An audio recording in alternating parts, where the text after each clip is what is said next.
It's good to see you.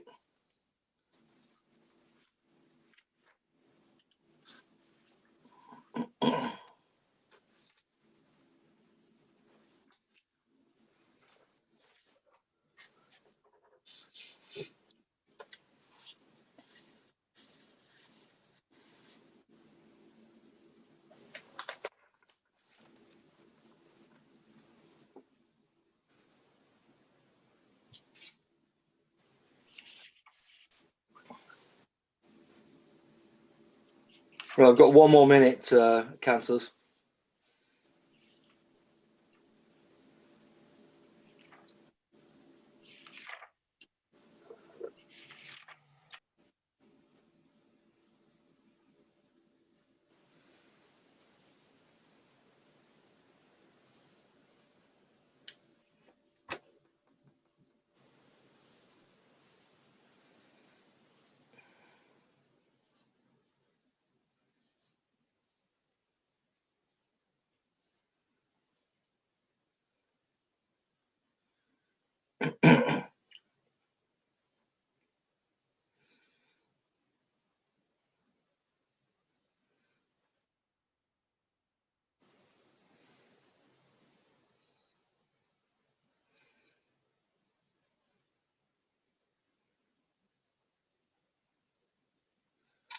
Right, everybody. According to my watch, it is 6:30. Okay, so I'm going to start the meeting. I am Councillor Stuart Frost, the Chair of Economic Planning and Housing, and I'd like to welcome everybody to the meeting, which is being held virtually and in accordance with the Council's rules for virtual meetings, which reflect the recently published government regulations. The meeting is being streamed live on YouTube and will also be available to view after the meeting has been finished. Councillors who sit on this committee are identified by name on the screen, and I will introduce officers by name before they address the committee. Councillors are reminded that although this meeting is being held remotely, they are regarded as being present in a meeting of the council, and that they should observe the normal rules of behaviour under the members' code of conduct and not allow members of their household to distract them during the course of the meeting. Please can members also ensure that their mobile phones are now switched off or on silent, and members of the committee will turn on their video link during the meeting and keep their microphones muted unless they've been invited to speak by myself as chair. Members are also reminded that they should switch off their video link or move away from the camera.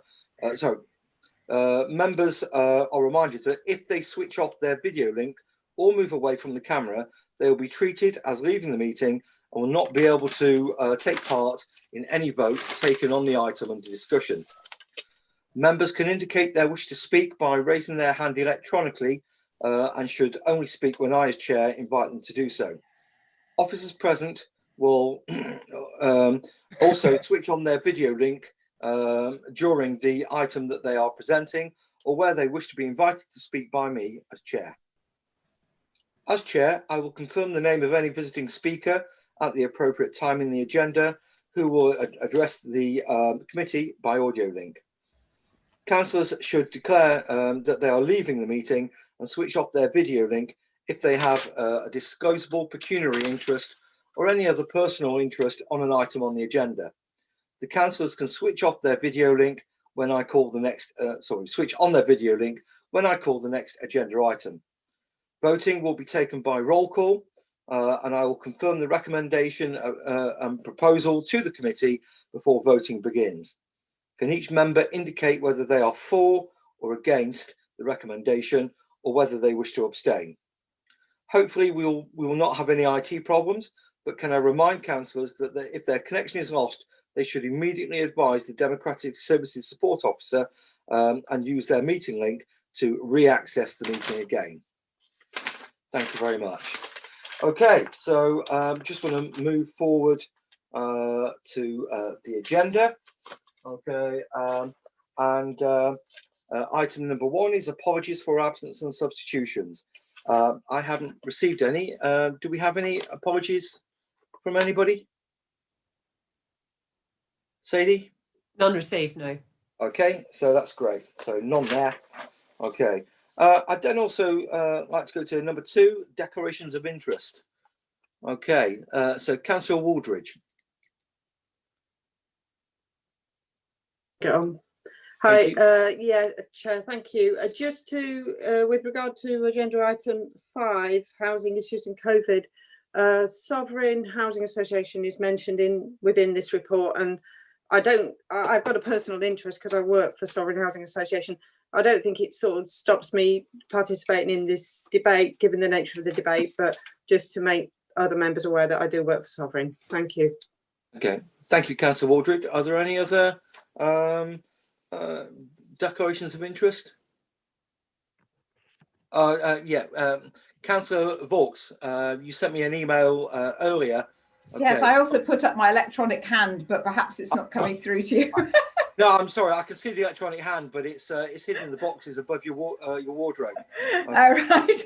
I do sorry. apologise. So yes, I have to declare a pecuniary interest in item 5 as I'm a board member for Two Saints, and I shall be withdrawing from the meeting for the entirety of that agenda item. All right. Okay. Thank you very much. Okay. Anybody else got an interest that they wish to declare? No. Okay. So moving on to urgent matters.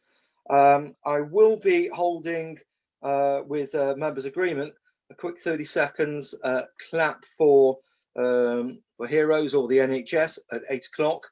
Okay. The way I propose to do this will be to everyone keep their microphones muted, and we will just clap or not, as the case may be, for about 30 seconds. Okay. Councillor Canesco, if you can give me a wave when it gets near to 8 o'clock, just as a double check, that will be fantastic. Will do. Okay, thank you. Okay, so then I'd like to move on to item number 4. Okay, minutes of the meetings held on the 5th and the 19th of November. The meetings, the minutes are in the order pack. Shall we take the minutes for the 5th of November first? Does anybody have any comments on those minutes? Okay, okay, Councillor Harvey. Just as a matter of accuracy, Chair, on page 9, review of work programme, could we just have the element that it was stated in the meeting that the matter regarding SS9 was still sub judice? So I would like that recorded in the minutes that it was stated at that meeting that it was still sub judice.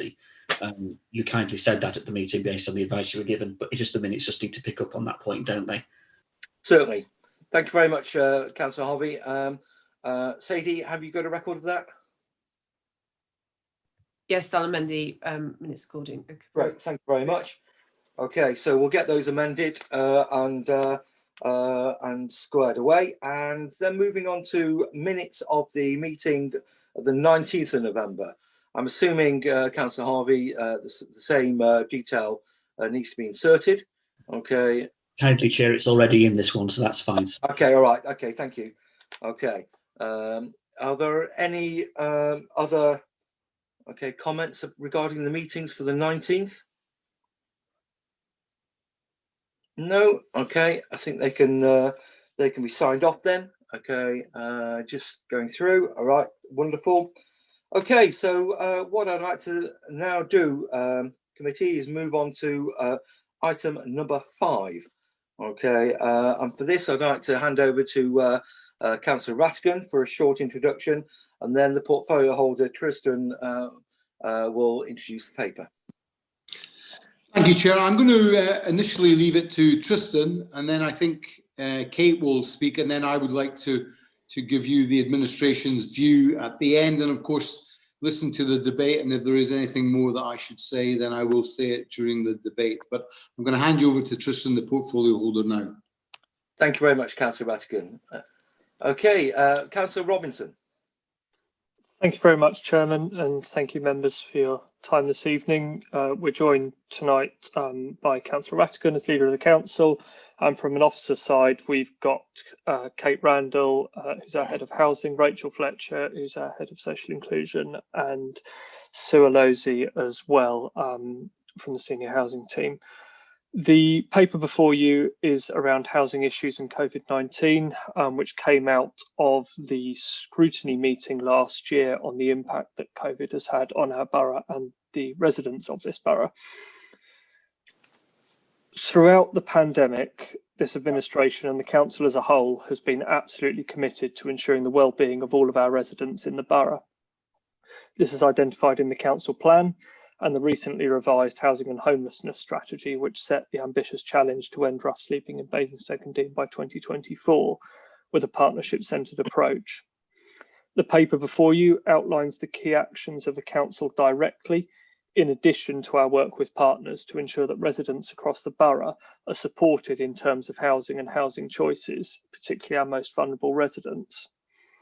If you'll forgive me, Chairman, I'm going to divert some slightly now from the figures stated in the introduction that I've provided on the paper, because I'll give the committee the most up-to-date numbers as at today. Okay. So since the start of the pandemic, a total of 1,234 cases have received specialist advice and support from the housing team, specifically at the council. For 90% of those cases, that's 1,113, homelessness has been prevented purely through the hard work of our housing officers, their expert advice, and their working through with landlords, other bodies, registered providers, benefits teams and other solutions to ensure that we prevent homelessness for 90% of those cases. Of the 10% where that wasn't possible, we have provided accommodation for each and every one of those 121 households. Of those 121 households, 108 of those were single person households with complex support needs. But of the 121 as a whole, 71 of those were supported into settled accommodation, 45 returned home or made their own alternative arrangements, and as of today, 5 are currently in bed and breakfast accommodation. As members will appreciate, this figure can fluctuate daily.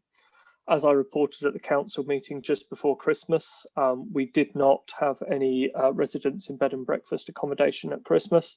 However, we are absolutely committed to using bed and breakfast to make sure that we can ensure there are a roof over our most vulnerable residents' head at this difficult time. Clearly, it's not ideal, but a roof over the head is very much what we're looking to achieve at the moment and support residents into settled accommodation wherever we can. In terms of actions at the beginning of the lockdown, we made the early decision ahead of the national lockdown to offer all rough sleepers safe and secure accommodation alongside the necessary support to encourage them to stay off the streets. It was a shared goal between the council and the Social Inclusion Partnership to use the opportunity to engage with hard to reach individuals to help progress on our goal to ending rough sleeping. Our objectives were only achieved with the support of our partners, and that includes the Social Inclusion Partnership in particular, but also Vivid and Sovereign Housing Associations who have been incredibly helpful. You can see in your appendix an example of the new supported housing models that we proposed for existing HMOs within Sovereign stock. At our annual rough sleeper estimate, as I mentioned before, on the 18th of November, there was 0 identified rough sleepers, and that continues to be the case today. Throughout this time, the council has also been successful in securing additional funding from MHCLG, including funding for specialist support workers and emergency accommodation over the winter period, together with additional supported accommodation units for long-term use. And I'd like to thank Rachel Fletcher, our officer, who's led a number of those bids with MHCLG because she's been incredibly successful there. We've also been lobbying national government, and I confirm that when the leader of the council was on a call with the Secretary of State, Robert Jenrick, he made representations on the eviction ban, which is really important, and I know a number of members had asked about that. So the leader has made representations directly to the Secretary of State on that. The latest news we hear on the eviction ban is today. There's an article on Inside Housing confirming that the Prime Minister said that that is currently under review by the government, and we hope very much that that will be extended at least until the end of lockdown as we know it at the moment. hopefully beyond that too, to allow things to settle down. The actions that have been taken has meant the councils, I believe, acted well to support our most vulnerable residents. Clearly, there's always more that can be done, and we're very much not complacent, and we're looking to work hard into 2021 as the full impact of the pandemic becomes clearer. On behalf of the whole council, as portfolio holder, I'd just like to take the opportunity to thank the housing team in its entirety and the benefits teams for their hard work in this area, because they really have done a sterling job to assist our most vulnerable residents during this incredibly challenging time. Kate, I don't know if you've got anything to add before the leader says a few words.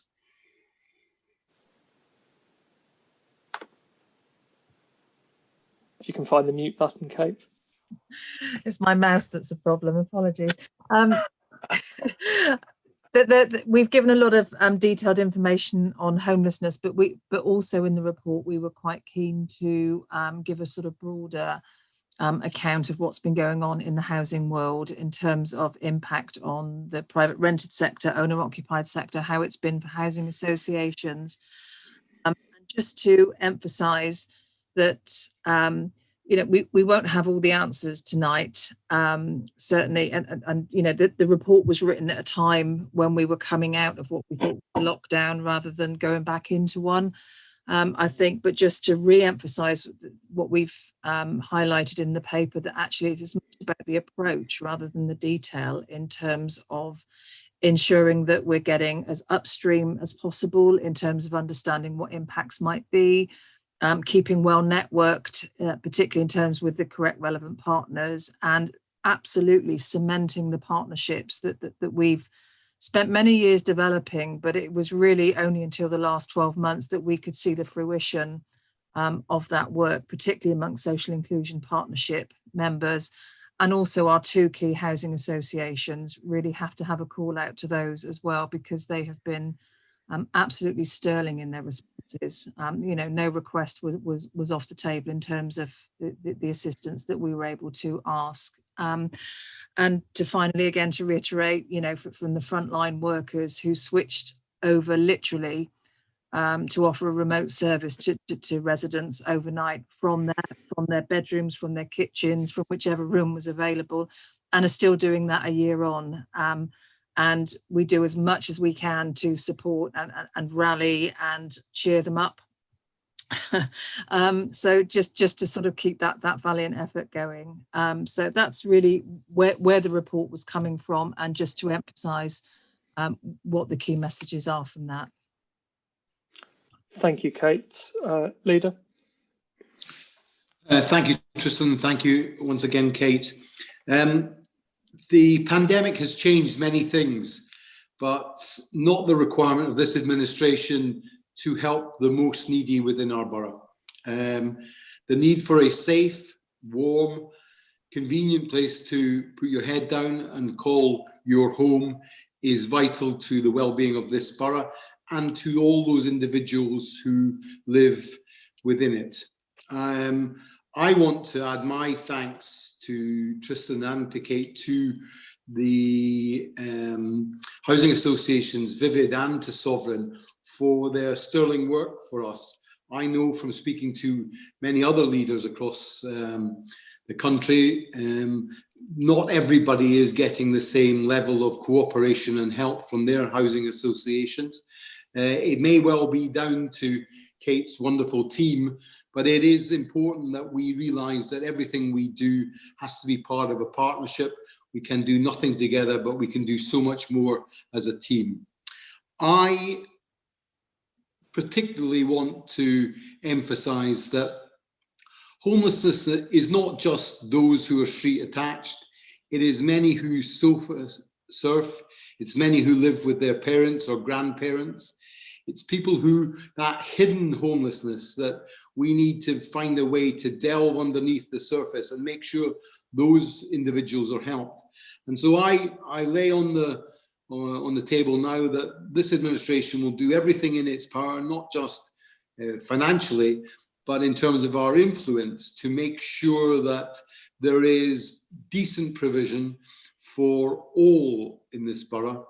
And that is why the The target of 40% social housing is important to us, and we will continue to support that going forward. But we also need to make sure that we tell government when we think they are wrong or there are things that they can do better. And as stated by Councillor Robinson, I have been vocal in my wish to ensure that the eviction ban continues, especially as we are going to see a tick up in unemployment within this borough that's unprecedented in the time that I've been living here, and perhaps for many of you lived here a lot longer than I, to see a number of people who will be unemployed, who will be facing a situation in their housing needs that they've probably never faced before because they've had a job, steady income and ability to get into the private rental sector. That might not happen in the future, but I assure you that the benefits team will have my support of the portfolio holder, and I'm sure all of you, to make sure that the debate tonight focuses in on things that we can improve, things that we haven't yet thought of, and things that will make a direct difference to the residents who live in this borough. So I look forward to the debate, and of course at any point I am available to answer any questions that you may have of us. Thank you. Thank you, Councillor Rattigan. Okay, looking at the report, it is to note, okay, and I appreciate, people have got lots of questions. I do want to take it through section at a time, okay, and the first one is the executive summary, which is basically section number 1. Does anybody have any questions on section number 1?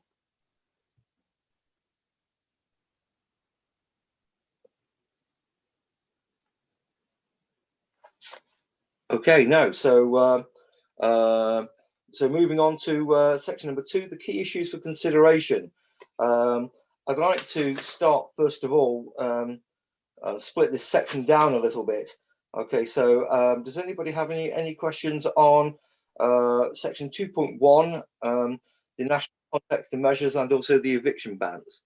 Okay, so Councillor Konesko. Thank you, Chair. This relates to section B on page 20. And this is something that Councillor Robinson alluded to, that at the start of the year, when we had our start of 2020, when we had our first lockdown, there was an order from MHCLG to help remove all rough sleepers and support them into accommodation. This time around, I'm not aware that a similar request has been made of local authorities. So I was just wondering what our response is and whether we're looking at responding in a similar way to this current third lockdown. Thank you. Our answers that I think would be twofold. So, as you say, last March we sort of took the everyone in decision, as it refers to, and then just before the national guidance told us to do so. We're in a fortunate position where we have been able to work really through the social inclusion partnership and with partners like Vivid and Sovereign and others such as Two Saints, who I may place, to ensure that we have provided safe and secure accommodation for every person at risk of rough sleeping, to the point where we do not have any rough sleepers currently in the borough. So as far as this lockdown goes, I think we're in a very fortunate position that we've already got everybody in throughout, and they are already in that safe and secure accommodation. But absolutely, we're keeping a watchful eye, making sure that anybody who is suffering from issues of homelessness, that they get that specialist support and advice from the team to help prevent that wherever possible, which has been possible for 90% of people so far. But where it isn't, that we pick that up in bed and breakfast accommodation and then move them on through the channels through supported accommodation.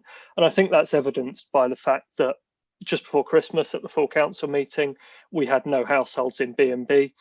Now we have 5 households in B&B, and that's really important, that we don't take an ideological approach that says bed and breakfast is bad, because it's not a perfect solution, there's no doubt about that, but fundamentally it is a much better solution than somebody being out in the cold, so to speak.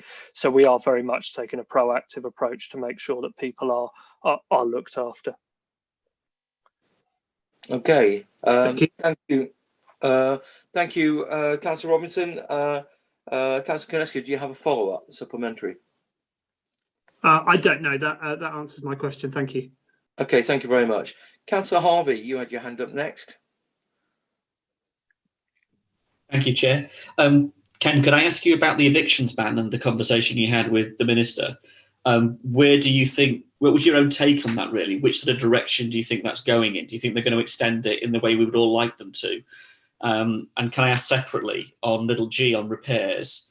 I'm conscious of a bit of casework around the issue, obviously in lockdown, where residents had pretty serious repair issues associated with landlords, and for that matter, social landlords, relying on contractors to do work, and the quality of response that we sometimes are seeing.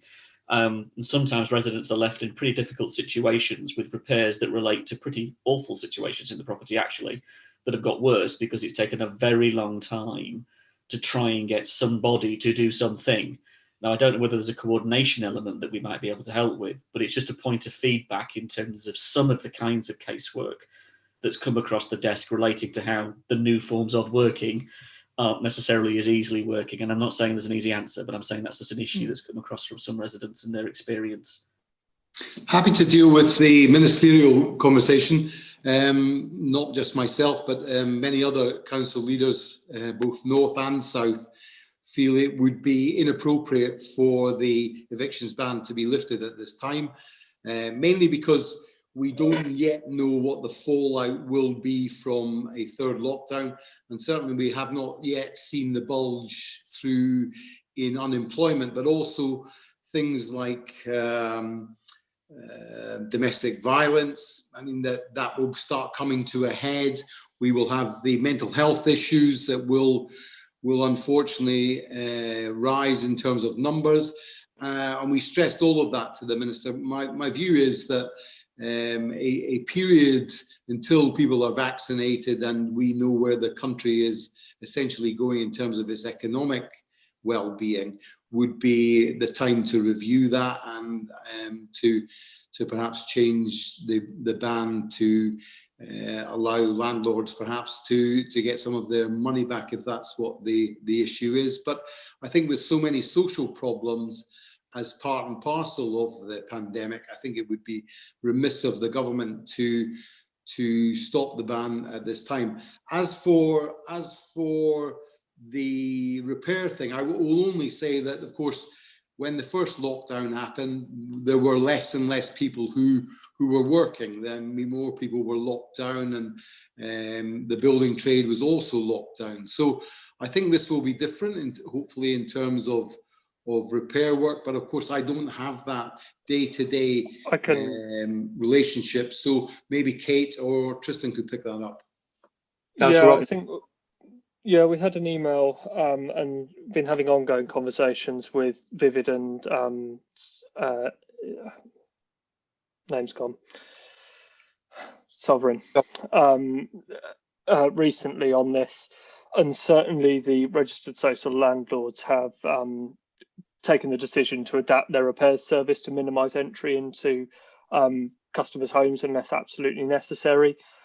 They're continuing with emergency repairs such as heating and hot water, but limited other repairs until further notice. But they are continuing with annual safety checks and fire safety in particular, which I think is reassuring.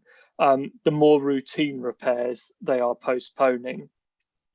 They provided a bit of context around the safety measures. So they've said they're contacting customers in advance of their appointment to remind them about safety, including checking if anyone's self-isolating or if they have symptoms. Any of the contractors or staff that go in will be wearing PPE and bring cleaning materials, and they'll ask the resident to be in a different room or in a different area from where they're working. And they'll be asking customers to wear a face mask when they go into their home as well. Certainly in the terms of older persons and sheltered schemes, they've put additional cleaning regimes into the communal areas, extra hand sanitizers and restrictions on access for any non-essential visits as well, which is really important. As you say, Councillor, it's a very difficult thing to balance, but I think broadly that gives you a bit of a summary from the registered social landlord side of what they're trying to do to address the concerns. Councillor Harvey, do you have a supplementary? I've got two other questions, but I thank the leader for his comments and agree with him in terms of where this might be going. I think in terms of the issue with evictions as it gets worse, and the idea that landlords may well be wanting to get money back in the future, whether or not people are able to give money because of their personal circumstances having changed so dramatically, will be a different thing entirely. So when the ban comes to an end, I think the big bang of that in the impact it will have could be potentially quite severe. And I think planning for that becomes part of the agenda, and I'm sure that's already what you're doing. So I appreciate that. I'm happy to wait my turn, Chair, and come back with two survey questions a little later, if that's okay. And that's something else. Yeah, thank you, Councillor Harvey. I've put you on the list. I've got Councillor George, Councillor Conesco, Councillor Waldridge, and Councillor Watts. Those were that was the way all the hands were raised. So, Councillor George. Thank you, Chair. Councillor Harvey has really just in his last statements there really touched on what I was going to ask. But I think looking at this clearly, there's been a great effort here in terms of, should we say, mitigating the impacts of COVID, and it's a great job. But I suppose we should be concerned about, should we say, the bulldozering effect of some of these mortgage holidays, the evictions bans and repairs and things like that. That is going to create a little bit of a problem downstream. And I recognise that is downstream, but looking at that, can you give us some feel of the scale of these, should we say, issues we're going to have to face downstream? Are they large, or are they manageable? And are there any there that we think we're going to have to put special measures in place or what have you to cover? So a general comment on, we can't crystal ball gaze, but clearly I think we must have some feel for the scale of these issues, and the ones we are going to be able to manage relatively easily, and the ones which we're going to have to put special measures in place for. Thank you. I think it's always challenging, and Kate might have more to add when I've sort of given a couple of thoughts. It's always challenging, but I'd say the reassuring things from our side have been that the team have been able, through their expert advice, to prevent homelessness in the vast majority of cases. I think that's really reassuring. I'd say that the second point that's reassuring is the fact that we have got that fantastic partnership working piece with the voluntary sector organisations in the borough, which brings together mental health services, substance abuse services, initial accommodation providers and others, which is really helpful to enable us to develop that person-centred approach, so we can take each case as an individual rather than taking people as a block, because of course one size doesn't fit all very much in these cases, particularly in terms of single persons with complex needs, as is often the case. So that's reassuring that we have that support network in place. We are able to take a proactive approach in terms of getting people off the streets, and that's been clear by the fact that we currently don't have anybody at the moment. The numbers in B&B are sustainable. We're moving people on quickly. We've been very successful in leveraging government funding to help. You'll have seen just before Christmas we announced a new single person sheltered homelessness scheme, which is really exciting, and there are a number of other schemes that we've got coming through the pipeline which will help us in the future assess those needs. And I think one of the key metrics so far has been, in terms of uplift on the housing register as a whole, hasn't been out of kilter with where it would normally be for this time of year. Housing lists always fluctuate at this time of year. They go up slightly over Christmas and then they come down again in the new year. But it is broadly where we'd expect it to be. It isn't drastically out of kilter with previous years, which I think is really reassuring. Where I think the challenge lies is absolutely, we hope that the eviction ban will last until, Easter, potentially even longer, potentially into May, June, when the government extend that as we want to see them do so. It's the impact of that, and Councillor Harvey mentioned around landlords potentially wanting to recoup costs, which of course you know, they are entitled to do, so to speak, but in the context of people not necessarily being able to meet those costs. So that's where the team are working really hard to try and broker solutions between those two parties. And I think the vast majority of landlords, particularly the ones that we work with our landlord liaison officers, the ones that are signed up to the council schemes, are being very pragmatic and are being very supportive of residents and the troubles that they face. So I think that's reassuring, but certainly it will be a challenge looking at how it plays out in the next, I'd say, 6 to 9 months. I'd say the immediate is clearly challenging, but I'd say that the longer term concern is the 6 to 9 months piece, when we see the full impact, and it's just a case of keeping a watching brief and making sure that we're pulling in the funding, that we're continuing to develop the single person's accommodation options and family accommodation options to cater for those in the future. Kate? Yeah, absolutely right. I think in terms of what I would describe as structural issues, as in structural with the housing market, there tends to be sort of it may come in waves. So we may get pressures around the mortgage market, but that may be sort of countered or impacted by what's actually happening in the housing market itself. It's almost quite bread and butter stuff in terms of homeless prevention, in terms of dealing with issues around courts, prevention, and that type of thing. So I would highlight that as one area of work and one area where we're focusing our attention and liaising with the courts to make sure that all the support is going to be there. The other issue that I would say has been particularly challenging because it was unanticipated, and it's a real struggle, is dealing with the combination of supporting vulnerable people with complex issues and complex lives, and also dealing with the need to ensure some sort of compliance to rules in order to keep everyone safe and other people in shared accommodation safe.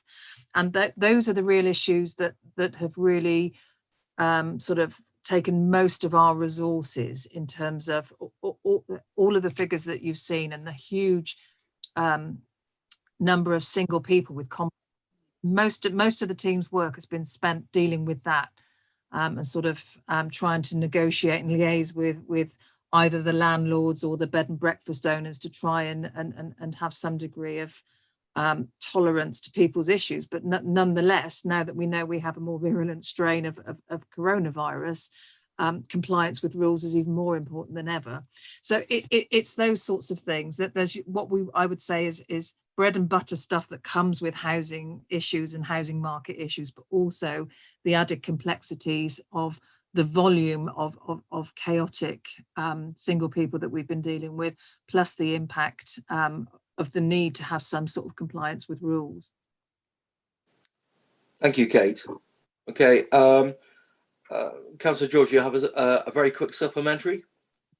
No, thank you. I think that's very reassuring, certainly in terms of our current position. This is very, very good. But I think it's quite right. There will be challenges down the road, and I think it's how we can react to those. And some of them may be not within our control, as you say. If people start to recover mortgages and or evict people who are not paying their rent and things like that, that may put a bit of a spike in what we're trying to achieve. But it's going to be interesting to see how the government will react to that, because it's clearly something that's going to be, should we say, inevitable as a result of their changes in policy and things like that. So it's how that's going to play out. I'm going to be very interested in, actually. Certainly. Thank you, Councillor George. Okay, Councillor Konesko.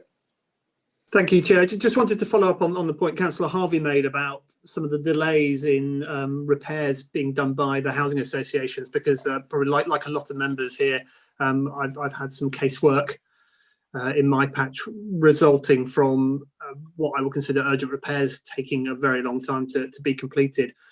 I was on a call this morning along with a number of other councillors with Sovereign. We have a quarterly update with them where they tell us how things are going, and one of the points they did raise, which is something that Councillor Robinson has already mentioned, is that they are stopping non-essential internal repairs, and I suspect you can certainly make a case for that, although interestingly the public sector seems to be, sorry, the private sector seems to be managing. I've got a friend who's currently getting double glazing installed in their home privately. So, you know, there is a way potentially of making sure that this work still happens in a safe way despite the lockdown.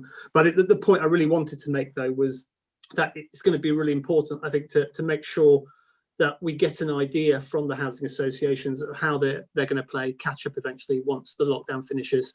There's already a long backlog of work before this happened. There's now going to be an even longer backlog as a result of this second lockdown. I think it's just really important for their tenants to make sure that the situation isn't left to drag on, and we don't see a repeat of what we've seen over the summer. Thank you, Councillor. Councillor Robinson, do you want to? It was more of a statement, really, other than to say that I would agree with the points that Councillor Konechko makes, and we'll continue to work with our housing association partners to make sure that they do as much as they possibly can within the confines of the government regulation, guidance, regulations, and keeping people safe. Thank you. Thank you. That's reassuring to hear. Yeah, Councillor George, can you please just lower your hand unless you have another question to ask, and I'll add you to the bottom of the list. Thank you very much. Councillor Waldridge. Thank you, Chair.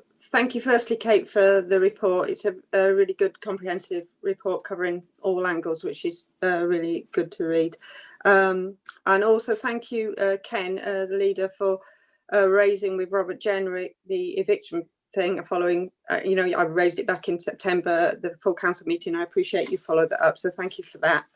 What I would say, turning to section or page 5 of 16, welfare provisions, which is just above the repair bit, with reference to the local housing allowance rate and the uplift for universal credit, which was another thing I raised at the last full council meeting.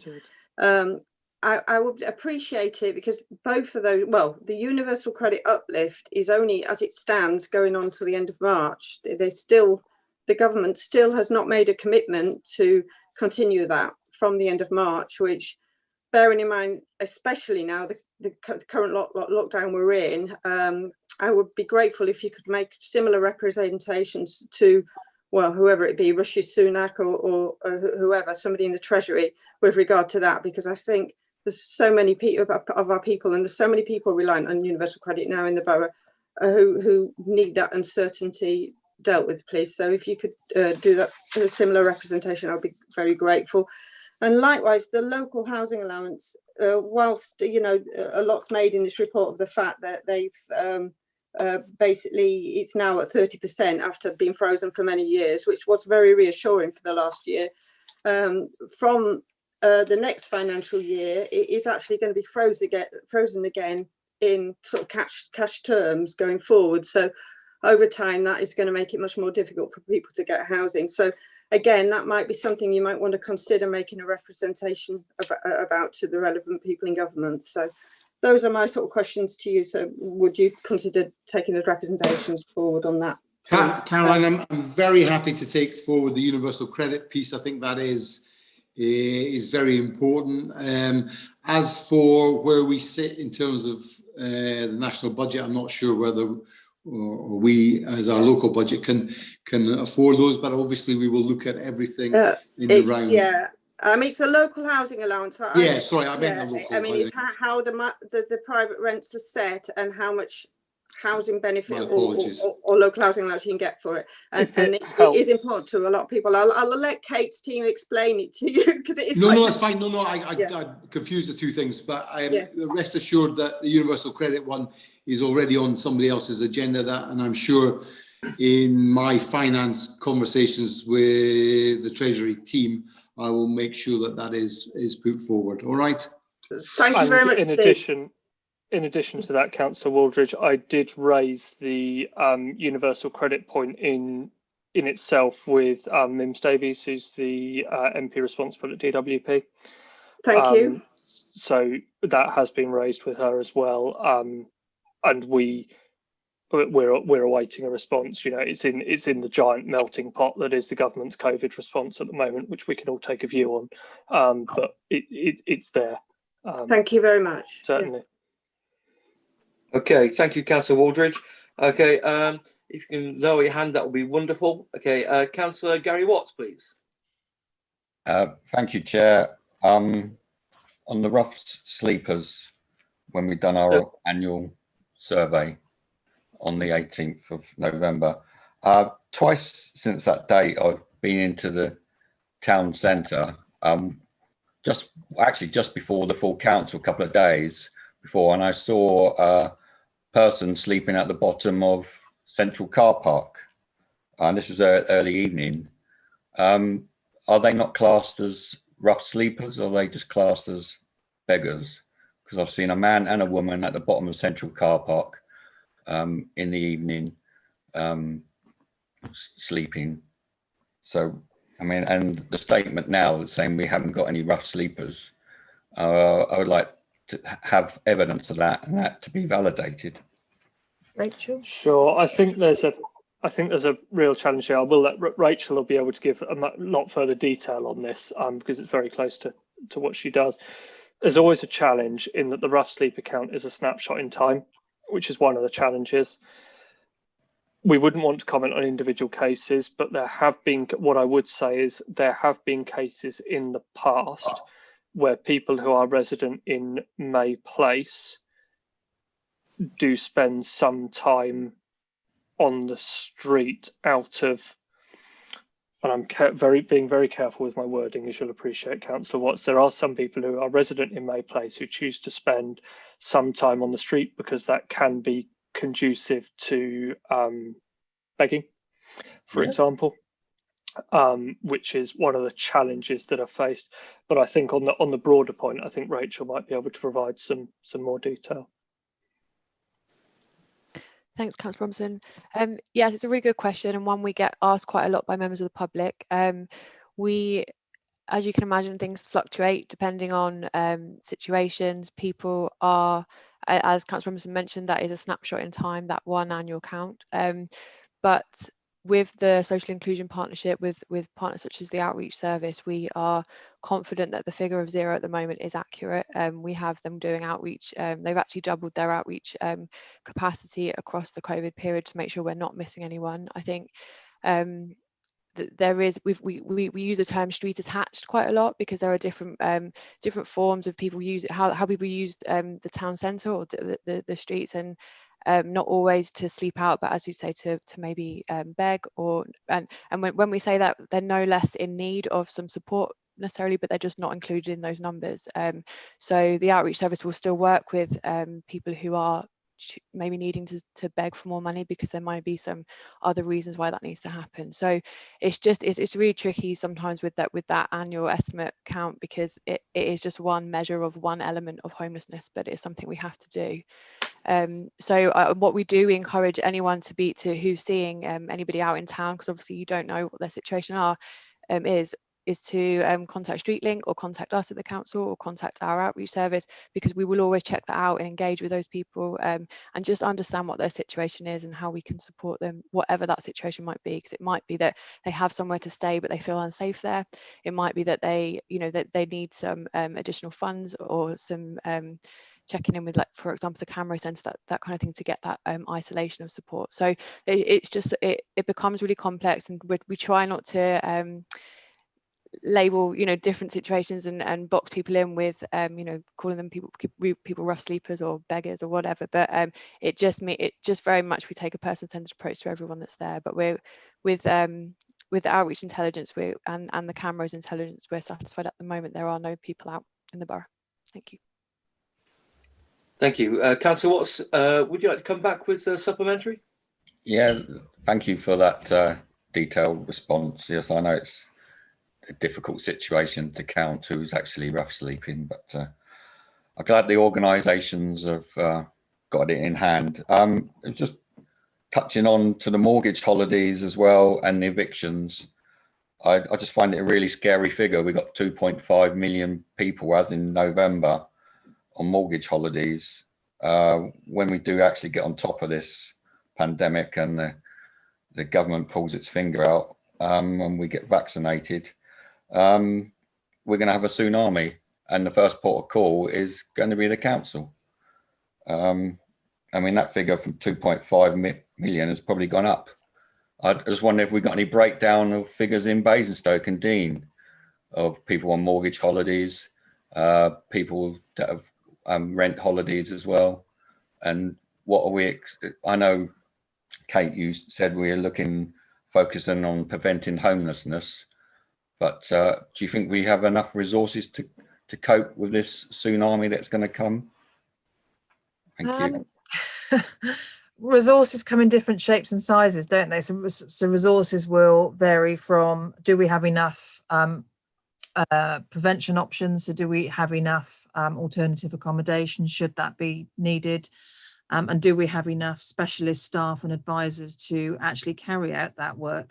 I would say at the moment we have our complement of staff is fully stretched, but we're holding water in terms of being able to get a really good response to people contacting through to us and giving them, you know, quite comprehensive support plans. But it's just about keeping a watching brief and you know, identifying problems as soon as they occur and working out what we're going to do in order to arrest that. So you'll never have a perfect scenario. You'll never be able to give 100% guarantees, but we have to put ourselves in the best position possible to actually deal with that. And we did, members who've been around a while may recall, we were actually one of the national leaders in terms of the work we did on mortgage rescue years and years ago. But those sort of skills of flexibility and pragmatic support packages and prevention packages is sort of almost part of the DNA of the homeless prevention team now. So all I can do is say that, you know, we do our best and we have a good team of officers to actually do that work. Can I also, sorry, one question about the street activity and the May Place. That as members will know, May Place offers a great support service, but it's also a very challenging physical environment. So it's hardly surprising that residents who may be living there for 6 to 9 months struggle to remain within the accommodation at a time when there's a national lockdown. That can only be resolved massively by the new proposed hostel at Culver Road that's being developed. So absolutely recognising that May Place, it's not that it's part of the problem, but it doesn't help aspects of the problem, and the new hostel will go some way, I am sure, a sea change in terms of the benefits that will bring. Just to answer one of Councillor Watt's other points around mortgage holidays, unfortunately, due to it being personal information, Councillor Watts, we don't have detailed numbers for Basingstoke and Dean. We would only know if somebody presented themselves to the team in the case of them being in a housing need, and they would then be wrapped up in our general numbers, so to speak. So unfortunately, we don't have that information. We are asking for it as a broad number, not necessarily to know the details of the individuals, but it would be helpful to know an overall number so that we can look to plan, as you say. But certainly the team's number one priority is to ensure that when somebody comes to them and presents with a housing need, that we have the resources to deal with them quickly and effectively. Certainly, we believe that we have the correct provision in place at the moment. The team of officers have worked incredibly hard, and we believe we're in a good place. And we'll continue to review that resourcing as we go forward. Thank you, Councillor Robinson. I just have one before we go on to the list and continue with questions. I just have one quick question on section D, the social house lettings. And I know that we had a pause in social housing lettings in April 2020, and that was resumed a month later. Is there any anticipation of a pause in social housing lettings that you're aware of?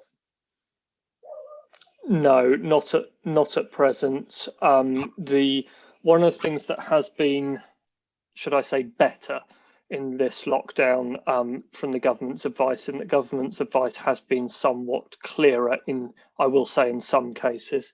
but it has been a lot clearer in terms of the housing market, for example. It's been a lot clearer about the fact that the housing market should remain open, that viewings should stay open, that people should still be able to move that type of thing. So we're not envisaging locking that down again at present. And I think that's really important, because I think it's really important that our residents who are in social housing or who want to be in social housing are still able to bid on properties, because that's a key part of moving people through the system. Because for every person we move out of bed and breakfast into supported accommodation such as May Place or through a HMO with our registered providers, that person then goes into a social home, a social let. That's really important, because then that frees up the space all along the line to help get everybody to safe and secure accommodation and free up the space lower down the ladder. So that's something that we absolutely don't want to stop if at all possible, and certainly the guidance is clear at the moment that should continue. Thank you. Just as a supplementary, how do you think that the pause in the social housing lettings, affected the increase, or to what percentage did it increase the rise in the housing register numbers, and how quickly do you think we will be able to work on it to reduce the housing numbers to below where they were this time last year? Kate will probably be able to provide a more detailed answer. We've got that in the report, actually. Yeah. We did. In terms of, yeah, I think it's there somewhere. Let us try and find a page number. Yeah, thank you. So I obviously missed it. It skips into local, which isn't necessarily easy. So it's on page 25, impact on the housing. Okay, let me have a read of that, and if I've got. But it paused, but it will rebalance itself out. Was the very short answer to that. Thank you. In very broad terms, the pause won't have affected the overall numbers on the register, because it's just a case of moving A to B. So yeah, it's in control, and the team are confident that it's been ironed out since, certainly, and that's why it's doubly important not to pause again. Thank you. Okay, Councillor Harvey, you've waited very patiently. Just before you come in, I've got Councillor Harvey, then Councillor Waldridge, Councillor Laura James, and then Councillor Conesco. Okay, so if anybody else has got any more questions on section 2.1, then great, we'll run it. Okay, so Councillor Harvey, please. Thanks, Chair. In terms of the people who are in bed and breakfast, just thinking through the logistics of that, if we're dealing with bed and breakfast where perhaps the services that were provided in the bed and breakfast are not operating for obvious reasons because they're not allowed to, how are we facilitating, for example, food and so on? Are they being provided for? Are charities picking up on that? And secondly, in terms of any of those who are in B&B, can I ask in terms of families, are they families in B&B? And if they are we providing any support in regard to schooling, access to the internet, those sorts of things, the social circumstances of somebody being in bed and breakfast and being able to sustain themselves in those circumstances? And it may only be for a short time, but I don't know that. You might tell me that actually for the moment, because of the circumstances, it's a bit longer than we would like it to be. I think Kate will pick up on the detail. In terms of bed and breakfast, as a principle, if you like, it's certainly our intention not to have people there long term. As I say, over Christmas we didn't have anybody in B&B, so the people who are in there, at the moment 5 people in bed and breakfast at the moment, they haven't been in there long term. One of the changes in government guidance at the start of the pandemic was to make sure that bed and breakfast cannot shut even though they're looking after vulnerable people, which has been that provided a big change. That was sort of April last year, and that advice has continued, which has been really helpful. Kate, I don't know if you want to pick up the point on families without going into the sort of the personal bits. I think Sue can pick up the B&B.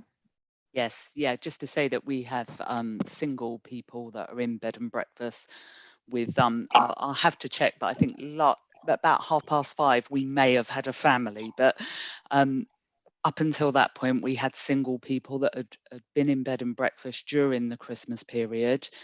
Each of them have move-on plans from B&B. They are currently in accommodation where sort of canteen facilities, if you like. They're not providing hot food, but they are providing grab and go food for people. And also the outreach team are supporting with food packages as well. And the internet, in terms of that family, if that family went into that accommodation, are we sure our B&B can help them with schooling? I can't talk about specifics, but if they did go in, it wouldn't be in our area. So I can give you some more feedback on that. We might have to take that one away. Yeah. I would like to think that whatever facility we choose to put people into, from a bed and breakfast, they all have internet facilities, and we'd be very mindful of stressful enough families. Circumstances of schooling, let alone going into bed and breakfast and trying to maintain things going on. No, understood. Thank you very much. Great. Okay. Thank you very much. Okay, I've got Councillor Waldridge, please. Actually, my question's on the next session. I think I forgot to take my hand down. All right, no problems. Councillor Laura James, I'm sorry it's been a wait to get to you, but no, that's fine, absolutely fine. So my question is on page 29. It was about the environmental issues, the significant increase in noise complaints and smoke complaints. I was just really wanting to examine that, but also understand if you could tell me how many staff we have within this area, and is there a need for additional staff, because that's a massive increase. What does that reflect, that 89% increase and 21 in relation to visits? And I probably need to liaise with my colleague Tom Payne on that and get a written answer to you in terms Tom's of. Here. Yeah. Oh, he's down the bottom. I think he's here for the next paper. In absolute fairness, so he's to probably Tom. Not prepped. Yeah, Tom's here for green infrastructure paper. He has popped on there. It's time lag to unmute myself. Sorry about that. Yes, certainly. Big increase. I mean, what we're basically seeing is the impact of everyone working from home, and of course, lockdown conditions. So, you tend to experience this during school holidays. We see a big increase in numbers of complaints because people are at home, and obviously experience some disturbance from neighbours. And of course, that's just been reflected in the figures in the last year. So yeah, we obviously the environmental health team do respond to those complaints and work with those affected to try and resolve those matters. I think it's worth saying on those numbers, though, they're not necessarily related to. That's across the whole borough, across private and social rented accommodation. Those aren't necessarily social properties, for example, because you can see from the grid below that complaints relating to HMOs, for example, fell during the same time. Yeah, that's correct. Yeah. But what I was trying to understand is, obviously, that is an additional 89 visits or maybe more in relation to a noise, in relation to a smoke complaint. So it's an amount of additional work. And what I was wanting to know is, in relation to staffing, what staff levels do we have within that department? What did we have in March 2019 and what do we have in March 2020? I don't have the exact figure off the top of my head. I mean, we are fully resourced in that team, and I know the team have been proactive and they do carry out visits where they're needed to witness the noise. They've been putting in sound equipment into people's properties. It's not that we've suspended how we go about investigating complaints. So that work has continued. There's no hiding from it. It has been a busy period, but the team have been responding, and I'm not aware of any complaints, if you like, from residents to say that we're not dealing with their complaints in a timely fashion. I can come back to you with exact figures if you like for this, for the numbers of staff in that team, which I can do outside of the meeting. Yeah, that's it wasn't a criticism of the staff. In fact, I've been using them a lot recently myself. So and thank you, and they've responded exceptionally well. I'm aware as a councillor how much more of my casework relates to this, and what I was wanting to know is in relation to the team. I would like to look at the staffing, and obviously there is going to be some redundancies and staff cuts in the budget, and I just wanted to see what this area of work looked like. So if you, yes, I'd be very welcome. Okay. Thank you. I've written down to that question. Will be fantastic. Councillor James, do you have a supplementary, or will you wait until we have a written response? I'm happy with that, thank you. Okay, if you could please lower your hand, that would be wonderful. Okay, and then I've got Councillor Konescu. Thank you, Chair. It was a follow-up question, really, to Councillor Watts's comment about the rough sleep account and the subsequent answer, which was all about the fact that this is a snapshot at a point in time. Now, this might be a very naive question, and if it is, then I will blame it on the fact that I'm one of the newer members of this committee. But why don't we, in that case, given that it is a snapshot at a point in time, and I think we all appreciate that, why don't we make more frequent audits of the number of rough sleepers? And I appreciate we might not need to by legislation, by law, but given it's quite an important figure and there's quite a lot of weight attached to it, would it make sense to have a more frequent count to give us a better understanding of what's actually happening on the street? I think that was a very good question, Councillor. I certainly wouldn't say that that's a newbie question by any sense. I think that's an excellent question.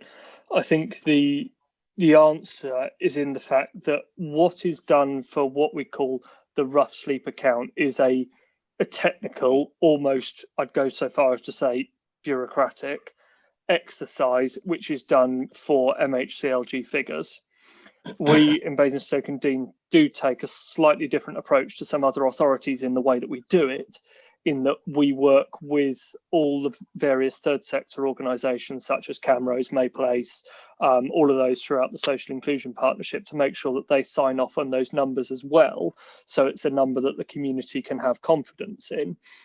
But it is ultimately a bureaucratic thing that we have to submit to MHCLG. At any one time, the team in housing would be able to tell members how many rough sleepers we had on the streets, notwithstanding that count. We do know those numbers. It's just a case of the annual count being that single touch point that we have to provide through legislation. That's not to say that we don't know the number outside of those times. I'm seeing Rachel nodding, but might have a further comment, Rachel. No, that's accurate. I think these are published nationally and they are compared, this one figure, and I guess that's they do it every year, and that's why that one, it feels like it's particularly more focused on. But absolutely, we are really aware with partnership intel around what's going on any given time. We always say it's a snapshot because it could go out of date that next day, but if you were to ask us, or we are in such regular contact with our partners and our outreach team that we have real-time information around what's going on out there. Okay, thank you very much. Okay, Councillor Konescu, do you have a follow-up question on that, or just a very quick one, if I may? Would there be any merit in publishing that information if we do have it more frequently, so that members of the public could get a better sense of what's actually happening with rough sleeper numbers?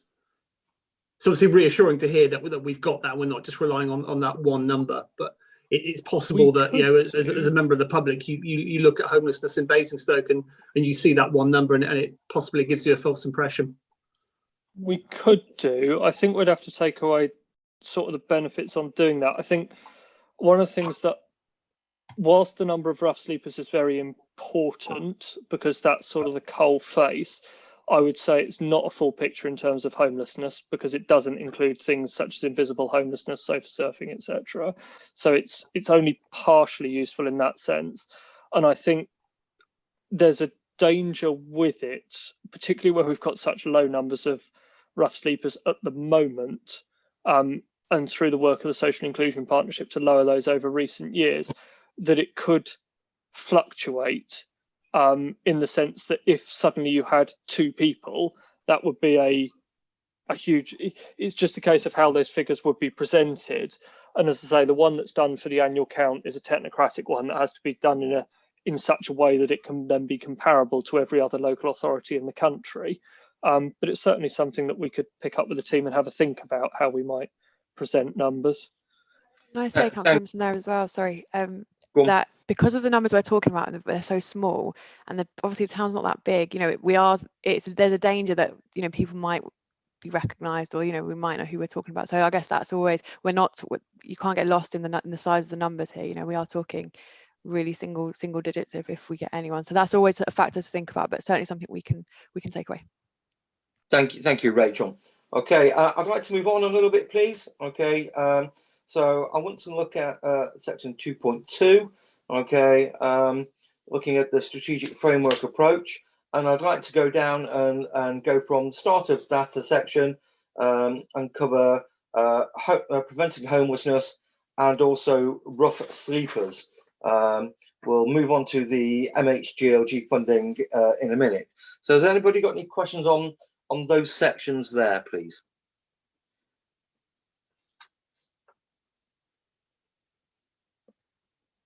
No? Okay. Anything going? I feel like an auctioneer. Going, gone. Okay. So moving on to 2.2C, the MHGLG funding. Has anybody got any questions on that, please? Or have we exhausted? Only a comment, if you'll beg my indulgence, Chairman. Just to say that I would like to welcome this, as I did in my introduction. I think it's fantastic news that in the wider context of rough sleeping, particularly in Basingstoke and Deane at the moment, we are seeing relatively low numbers through that comparative national rough sleep account. The fact that MHCLG have still chosen to allocate us significant amounts of funding there, you know, that's £300,000 through those 2 bids, is really testament to the work that the team are doing in Basingstoke on not just dealing with the here and now and not just dealing with those emergency cases of rough sleepers, but about working fundamentally to deal with the causes of rough sleeping so that we make sure that people don't have to turn to the streets. And you can see that that funding will be put into specialist support workers, 16 additional units of supported accommodation across 3 properties, which we're currently drawing up in the team at the moment. And that's really valuable because, of course, that means that we can keep that 0 number, which we covered, and rightly, to 0 in the future. So that I'd say that's a real success story, and thank you to the team and Rachel in particular for their hard work on that. I agree, Councillor Robinson. I think I'm really proud of our housing and homelessness teams, okay, and also the benefits team as well, because I know it's all in the round. I have a hand raised for Councillor Harvey. Thanks, Chair. Just a quick one on terms of the table, and, you know, echoing obviously what the Cabinet Member is saying, and thank you for the team for all the work that's going on at the moment across a huge agenda and a huge range of issues. I mean, constantly coming at it, and I'm conscious of your workload and you actually working from home. And I'm conscious of that impacting in terms of what you're doing. So I recognise that as well on our own team. 16 additional units supported accommodation across 3 properties. Where are we looking at that? What sort of accommodation are we talking about in terms of, you know, 16 units across 3 properties? Am I guessing, is that HMOs? Is that what you're saying? Or is it the hostel you were discussing earlier? No, so that is separate to the Culver Road scheme. Predominantly it is HMO, it is single persons accommodation. One of the things that EPH sees and scrutiny sees regularly, of course, is the housing allocations policy, which we take yearly. And the key group that we need to cater for in Basingstoke and Deane, this is a historic concern, if you like, is single persons accommodation. And so we're very much targeting it at filling those gaps. In the last year, you'll have seen the scheme delivered at Chinham House in Popley, which was largely single persons accommodation. We've also had the scheme go forward in South Ham, and we've got others coming forward at the moment, as you can see there. But it is predominantly single person accommodation, which by its nature is HMOs. But we're working with our housing association partners to run those, such as Vivid and Sovereign, to make sure that those are run in the correct way with the right support for the residents who live there. Thanks, Tristram. Can I just say, in terms of HMOs, I get that the Chinham House is a particular one. I get that the other examples that are on here are particular ones. But beyond that, in terms of any other use of HMOs, could we guarantee that they are licensed and that they have full planning permission as HMOs? I would not want to see the council using any housing that was not licensed and not fully with full planning permission, even by accident. I mean, that would be very difficult in the context, I think, and if we can assure that, I would appreciate it. They will be of licensable standard. Because they're managed by registered providers, they don't need to be licensed, but they will have that same sort of quality mark. Some of the properties didn't require planning permission because they were pre-existing HMOs that have just been reconfigured, but where planning permission is required, that will certainly be sought. And that will, there is one at the moment that I think is still subject to planning. But the bid went in on the anticipation that planning permission would be secured. I think as an example of that, the scheme, correct me if I'm wrong, but Sandringham Court at Southam, for example, did have a previous planning permission for a HMO that was simply converted rather than requiring a new one individually. But the principles of what you talk about, Councillor Harvey, absolutely. Great. Okay. I'd like to go back to Councillor Laura James, please. Thank you. Picking up on that issue, can I ask, at what stage in relation to those new units do you involve members of those wards? As early as possible. I would say that we have had fantastic support. So I mentioned Chinham House. I'd say the two ward members there, Councillor Potter and Councillor and Mrs Westbrook, were involved at an early stage. They came along to, I was invited to visit the property as portfolio holder, and I invited the ward members to come along with me. So they came along there. They had, we had a joint, there were joint photos. This was pre-COVID, of course. So they came along there, and we involved them very heavily in that. The ward members were also mentioned in the council press that went out and thanked for their support. That's certainly been the case as well for the scheme at 180 Culver Road. I'd say that the two ward members there, as I mentioned at full council, Councillor Cousins and Councillor Mike Westbrook, have been kept informed all along through the planning stages. As a team, we're currently engaging with the ward members for Winklebury because we've got a scheme going there. Ward members for South Ham. I might have missed one, but those are the two that spring off my head. But absolutely, engagement with ward members is prioritised at a very early stage, and I'm very happy to pick up any conversations that ward members might want to have with me as portfolio holder and direct them through the team for more technical bits. Thank you. Okay, thank you very much, Councillor Robinson. Councillor Harvey, you've got your hand raised. Is that another question or? Great. Okay, thank you very much. Let's move on to page 24. We've got the section D underneath the table, managing the homeless hostels, and then moving on to the impact of the housing register. Has anybody got any questions on those two sections?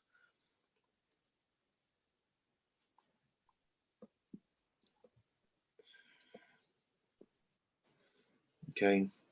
No, I did see that my question was answered on the impact on the housing register. So thank you very much for that, Kate. Okay, moving on to if there's no questions. Okay, moving on to F, please, managing the social housing. Councillor Waldridge. I saw your hand raised and then lowered, Councillor Waldridge. Do you have a question or? It's in the next section G. I thought you were going to take them both together, but don't worry, I can wait my turn. No, so I can do. Please, bring in section G. Okay, lovely. Am I still on? Oh, yes, yeah. Yes. Yeah. Okay. My question is about the discretionary housing payment. and the fact that in comparison to last year, the spend is down at the moment, and the amount of applicants applying for discretionary housing payment is surprisingly down, given that I'm sure a lot of people out there, residents out there in the borough, would really benefit from that payment should they know it was available. So I suppose I'm slightly worried, and correct me if I'm wrong, because I haven't actually sort of dealt in detail with DHP for a while now, is you know, in my role.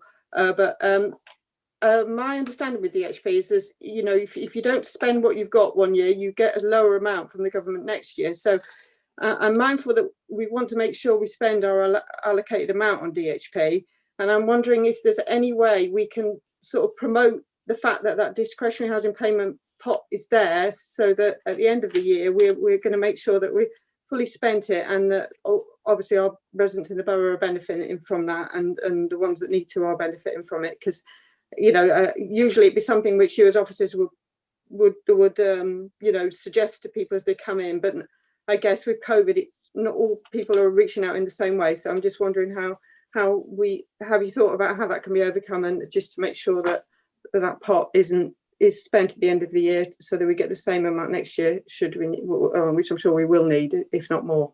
Thank you. I think Kate and Sue might be able to come into the detail, but certainly on the DHP more widely, I think that is the less number of awards given thus far is a reflection of the fact of the eviction bans and of the current level of support, in that you haven't had the same level of what are called churn through the system that you'd normally get, where people have been in and out of different accommodation options, perhaps renegotiating, signing up to different leases or signing up to different options.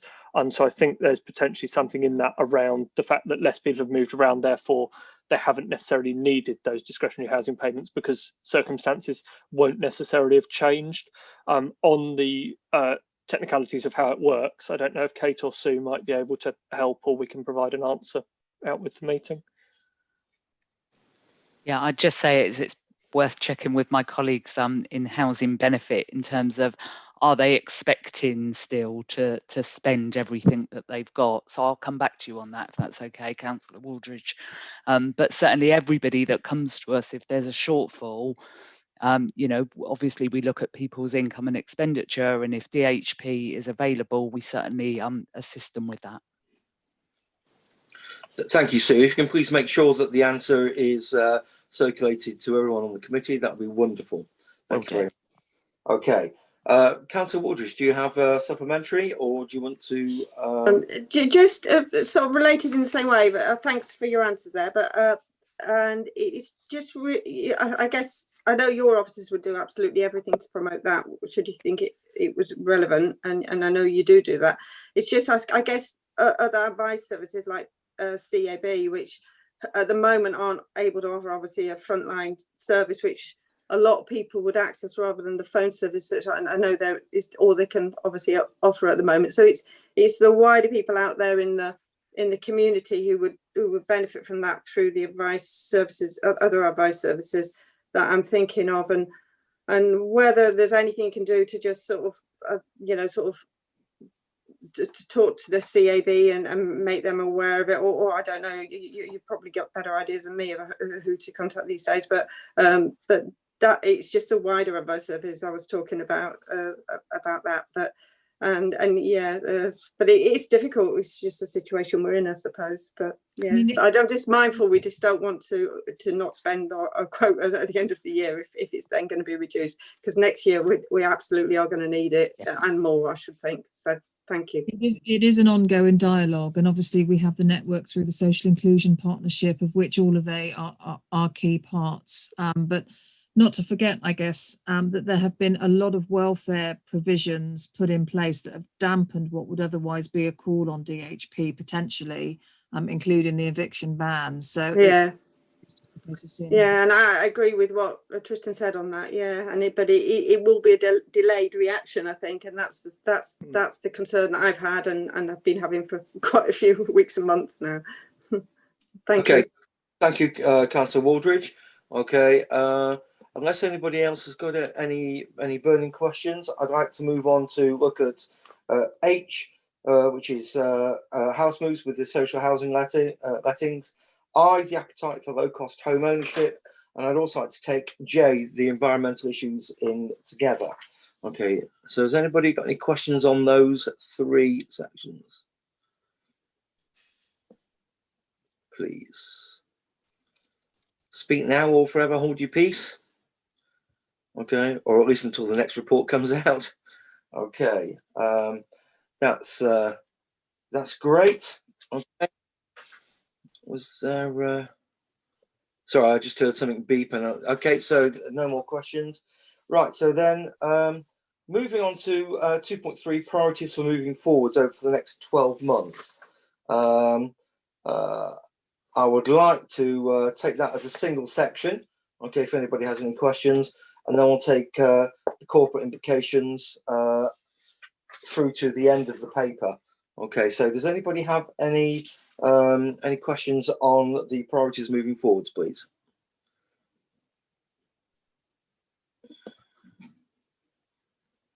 No, I think we're all done there. Okay, where's Councillor Harvey? He's disappeared. Okay, no worries. Don't worry about that. Don't get rid of me that easily. No, I was just wondering where you were. You'd moved from where you were on my screen. Councillor Waldridge, please.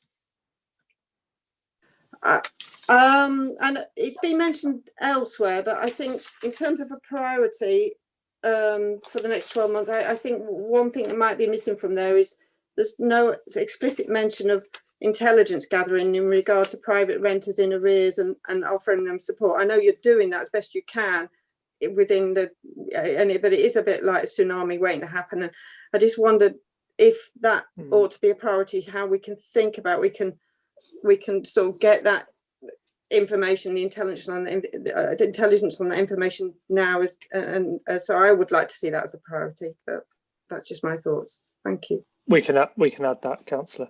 Thanks. Certainly. Great. Okay. Anybody else?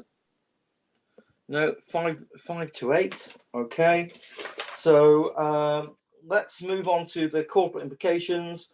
Onwards to the end of the paper. Okay. Does anybody have any questions there, please?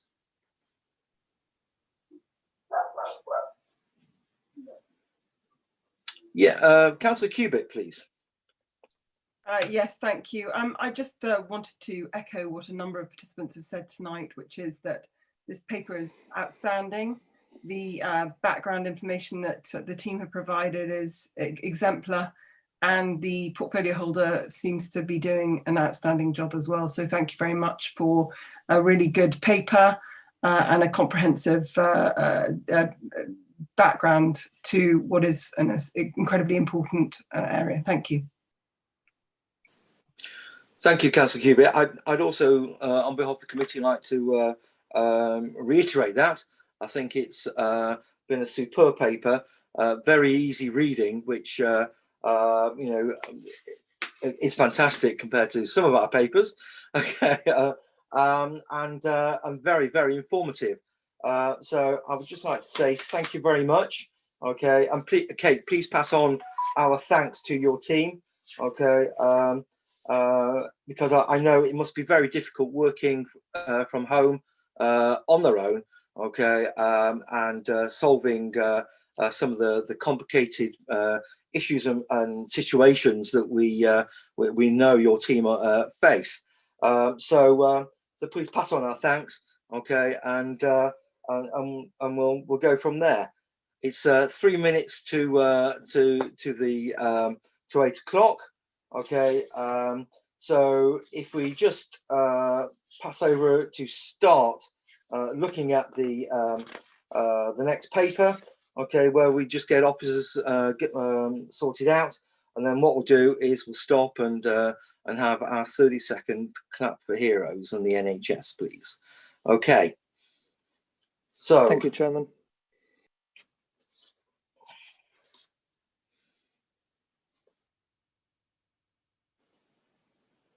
Okay, so we have Councillor Raffel.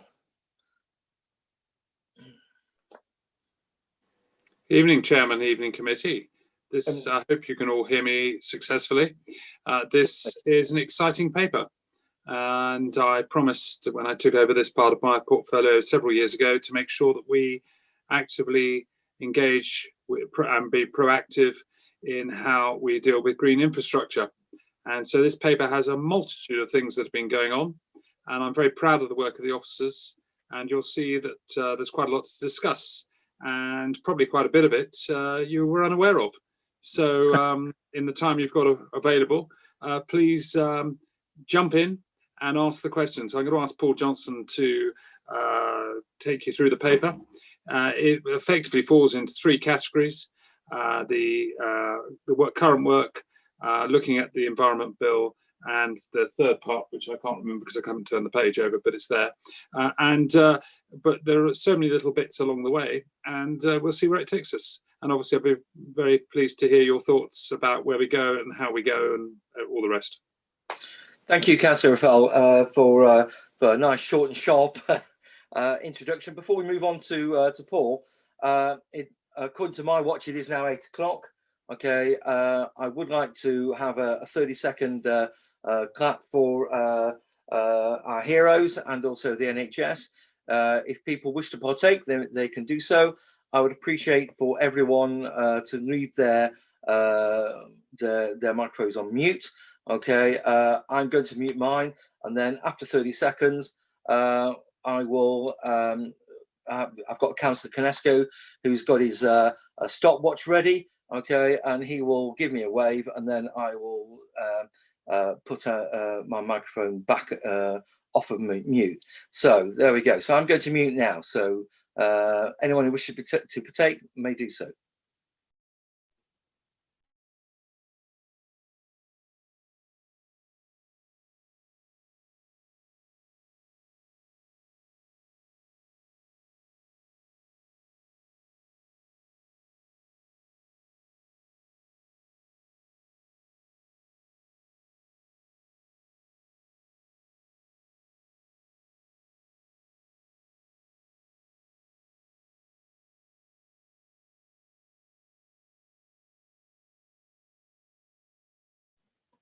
Okay, thank you very much, committee.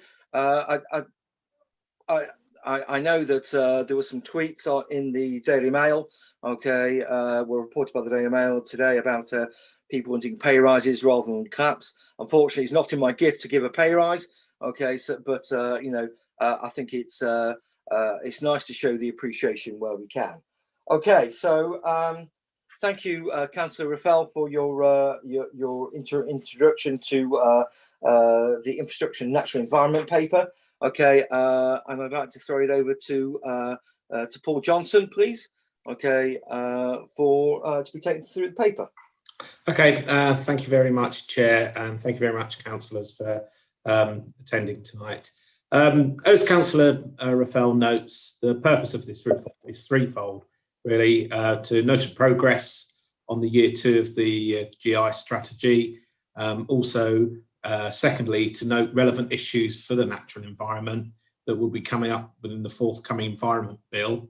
And then thirdly, to respond to issues raised at full council back in October.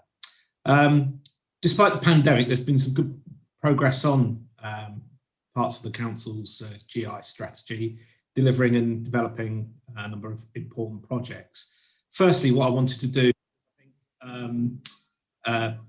pictures say more than words, is make a short or play a short video that the corporate comms team have been really useful and helpful in helping me prepare. So I will just attempt to share screens, and I think I've done enough dry runs of this that hopefully we can get through it. So it's a short video for you. It should come with a soundtrack, but I'm not sure whether you'd be able to hear it, but it's only music, so it's not key to that. So here we go anyway.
Okay. Okay.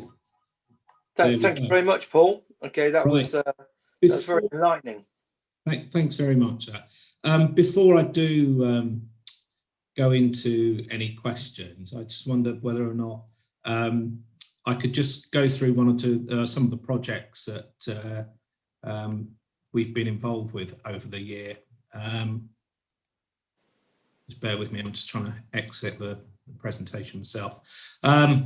Yeah, so as I was saying, there's been progress on quite a few of the projects. I think one of the more prominent ones that we've done this year, and it's probably testament to the fact that nature is largely unaffected by the pandemic, has been the creation of a biodiversity improvement zone in Hatch Warren and Beggarwood, where what we've done is been working with Hampshire County Council and local volunteer groups to improve habitats for wildlife along a lot of the road verges there, and covering an area of about 5 hectares and 28 different areas. What we did this year was change the management regime in those areas to allow the wildflowers to flourish. We did some surveying back in October and November, and we found about 150 different grass and wildflower species found in the area, which is quite remarkable, really, considering that previously they'd been mown frequently as more like amenity grassland. So it shows what work there is, or what species there are. At the moment, we're currently deciding what best to do next year or the next season. Are there areas where we carry on doing what we're doing to see what else flourishes, or do we sort of like introduce species? Also, we're potentially looking at rolling this out into different areas. So that's a piece of ongoing work that we're continuing to work on. We're also looking at the East Basingstoke National Environment Management Plan, which is a piece of work we started earlier this year. It was affected more by COVID in terms of getting consultants in to work with us. But essentially, this is looking at delivering a number of GI improvements along a number of parks and open spaces to the east of Basingstoke, so they're including the likes of East Rock, Black Dam, Crabtree, Lime Pits, and the Millfield, to make sure that there's a provision there in the future for future growth in the borough, for people to be able to use open spaces and the facilities there that they can use. Also, by making this will help to protect them and improve habitats there. We're currently in the process of finalising an invitation to tender at the moment, and we're looking to appoint consultants for that to start in April. We have, as shown in the video, we've declared Wigmore Heath a local nature reserve. Quite a special habitat that. From the video, I don't know whether people could pick up that it's actually set in quite an urban setting. It's some quite rare for the borough species, heathland species there. And one of the problems with heathland is quite a lot of management is needed doing to stop things like gorse, birch and the like from overrunning them. So a lot of the management has been to take out some of that. And we've been working with a local group up there who have been helping to do work, obviously seriously been affected by COVID. Also, as there were some slides there showing some of the capital work that we've been doing, implementing play and open space schemes at Beggarwood, Popley, Brookvale Pocket Park we've done, Popley East environmental renewal schemes, lift schemes at the Lime Pits. All this money is from developer contributions, the capital budget, and the local infrastructure fund. So all those projects have helped to sort of like address some of the issues of not only biodiversity, but also access and recreation for our parks and open spaces. One of our continuing pieces of work that we do every year is managing the council's tree resource. I don't know whether people know, but the council's got over 80,000 individual trees on its land and over 100 hectares of woodland. And to ensure that all trees, we've got to ensure that all trees are inspected on a periodic basis to comply with our duty of care for the public. Also helps to deal with any claims that we get through. We've done work in quite a few areas around the borough, inspecting these trees, and then getting any routine maintenance needed to prolong the life of the trees or address any other issues. Partnership working as well. We've been working with Hampshire Wildlife Trust on projects that sort of like develop or deliver biodiversity benefits across various parts of the borough. And we also supported the Hampshire Wildlife Trust in a successful £1.9 million Heritage Lottery Fund for the Watercress and Winterbournes projects that covered the headwaters of the rivers Itchen and Test. So that was, that will, whilst we're not directly delivering that work, our support helps to ensure that biodiversity improves within the borough. Volunteer groups have also play a key part for works on site. And despite the COVID restrictions, which has had a significant impact on the amount of work they can do on site, between October 2019 and June 2020, there was 4,850 or so hours of volunteer time carried out and nearly 500 hours of corporate volunteer time. So they were sort of like companies coming in and working on our sites. So quite a big area, sort of like input to our spaces there. And also promoting our sites through social media and the various, Twitter, Facebook. I think we've had nearly 115,000 views on elements of the green infrastructure over the years. So that's quite an important element in terms of telling, helping people understand why we do things. I think it was particularly successful in getting across the information about the biodiversity improvement zone in Hatchwarren and Beggarwood. That helped us. Basingstoke Canal Joint Management Committee. This year we became members of that group, and the management committee itself is set up to manage the canal as a managing agent, as it were. And what we're hoping is that our membership will provide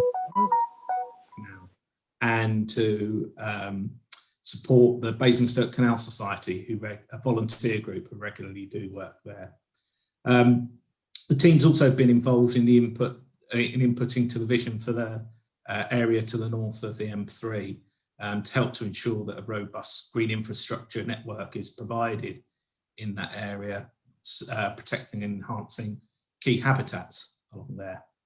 The climate change strategy has also been an area of work that we've inputted to over the year. And one of the outputs from that was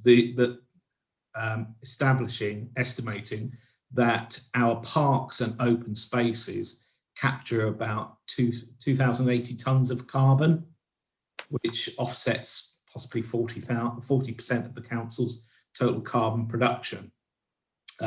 Obviously, the next steps are to look at how we can improve that.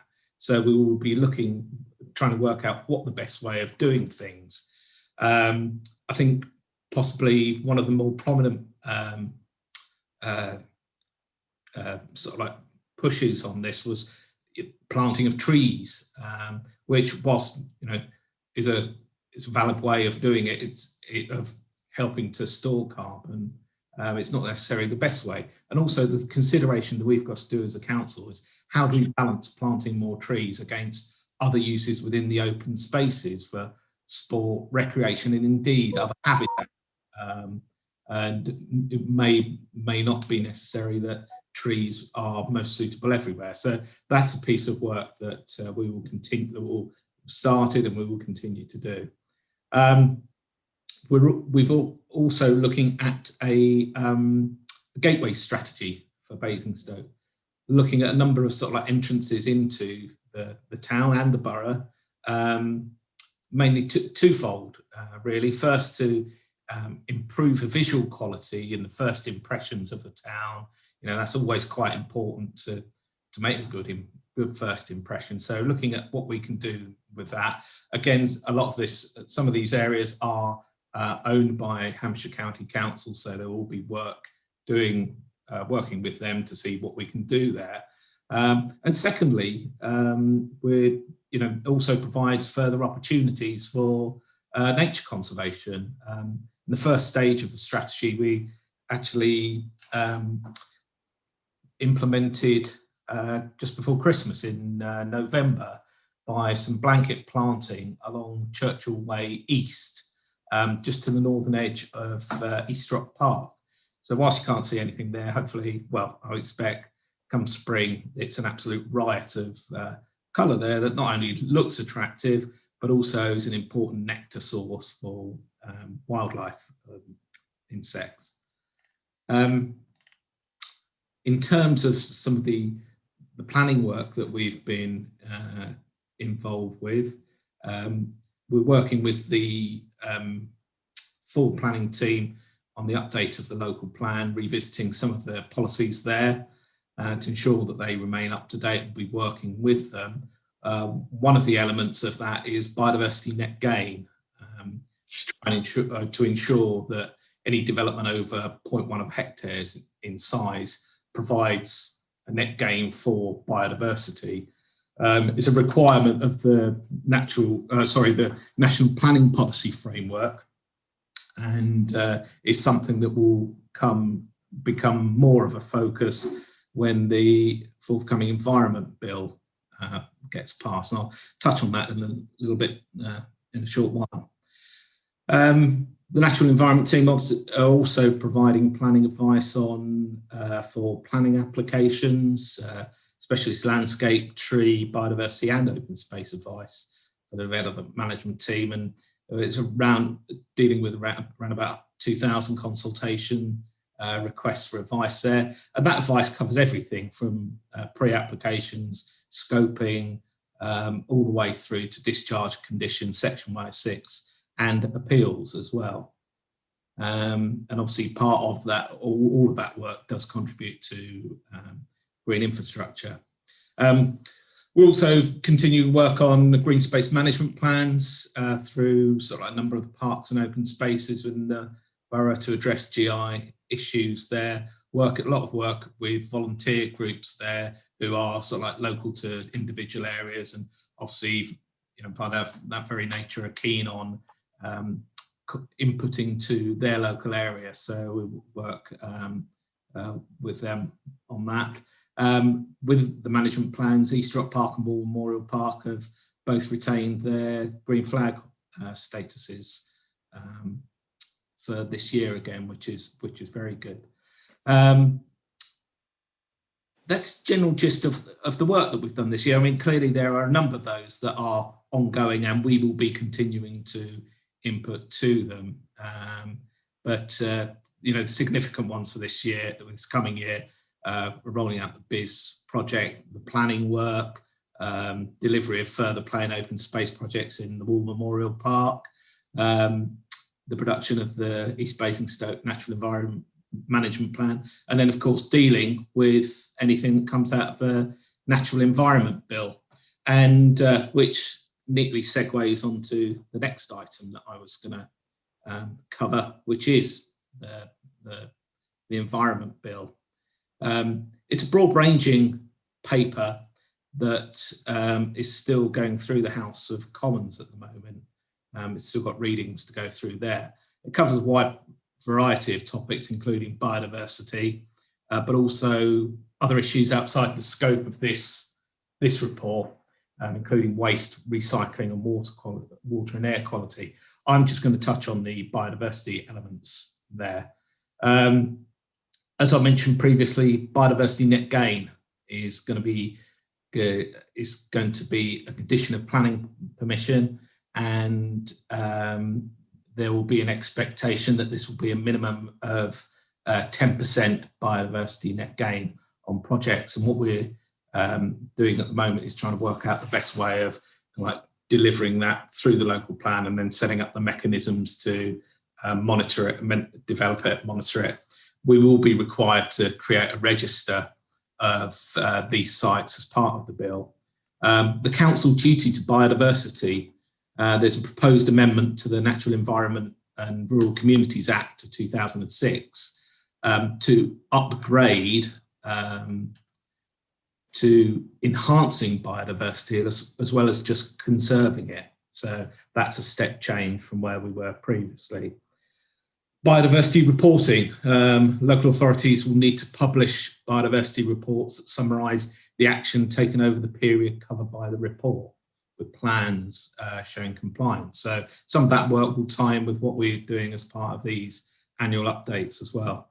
And the council will be required to prepare and publish nature recovery strategies for the borough that look at areas for where that give most opportunity for species to recover based on things like soils, migration patterns, species and the like. So that will be a piece of work. Now, what we're precisely going to have to do for these is still work that needs to be done once the bill has gone through Parliament. We don't know yet the exact detail, but clearly that's going to become a more focused piece of work for us. I mean, there's some areas of this where we do already have things in place. I mean, biodiversity net gain, that's affected through our SPD for landscape biodiversity and trees, and also policy EM4 of the local plan, where we're actually some sites we are seeing some getting processes worked out as to calculating net gain and the process for it. Local nature recoveries, many of the components of that we've already got within the council, including sites of importance for nature conservation, SSSI, biodiversity priority areas, which are in the GI strategy, biodiversity improvement zones, and ecological network maps. So with what's coming out of the Environment Bill, there will be, there are elements that we already have, and it's just trying to fit that into what the requirements are going to be. Current plan, I believe, is that this should get royal assent later on in the spring, but this has been something that's been sort of like moving along, and progress, possibly been expected previously, but for numerous reasons it hasn't.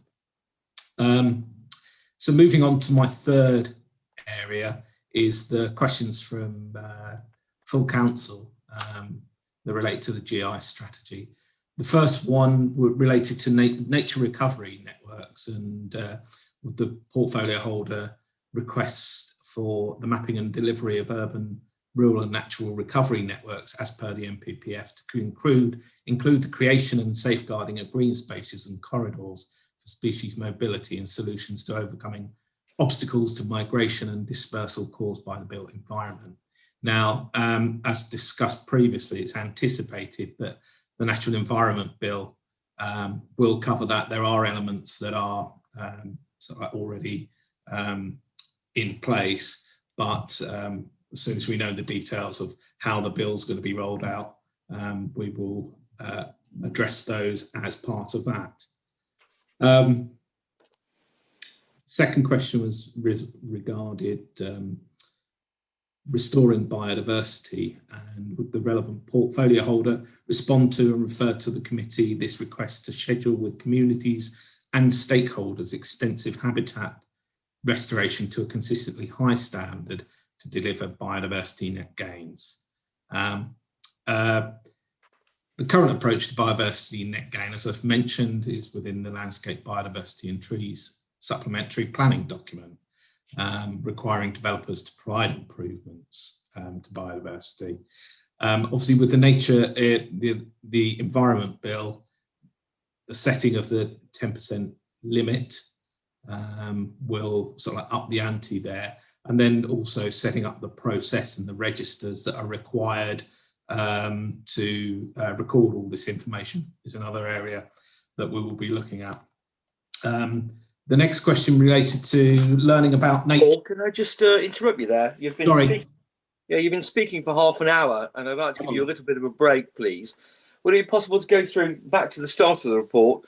I want to see what members have to say, and then sure. Yeah, and then what we'll do is we'll come on to part 2, and then back into part 3 and in the questions again. Right. Okay. Yeah. So just looking at where is it? I'm looking at page 37-38, which is the Councillor Raffel's introduction. Does anybody have any questions on that, please? Okay, Councillor Cubitt. Thank you very much, Mr. Chairman. Thank you very much, Paul, for your synopsis and for the work that your department does. The 2018 Green Infrastructure Strategy Report was an outstanding piece of work, and I know you were very much involved with it. It was a very ambitious piece of work, and it had an enormous amount of commitments to it that we were committing as a council to do. And it had a whole load of sections, and it had a whole load of specific pieces of work. It had a whole load of commitments, and they were time bound, and they were measured and measurable.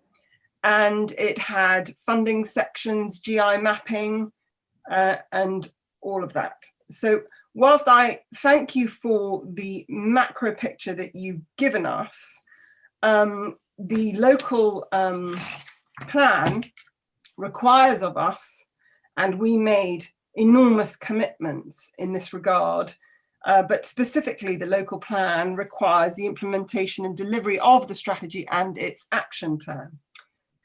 So I suppose what I would like to know is twofold. The huge commitments that were made in 2018, and they were time bound, and they have action plans, and they have all the things that were going to be done.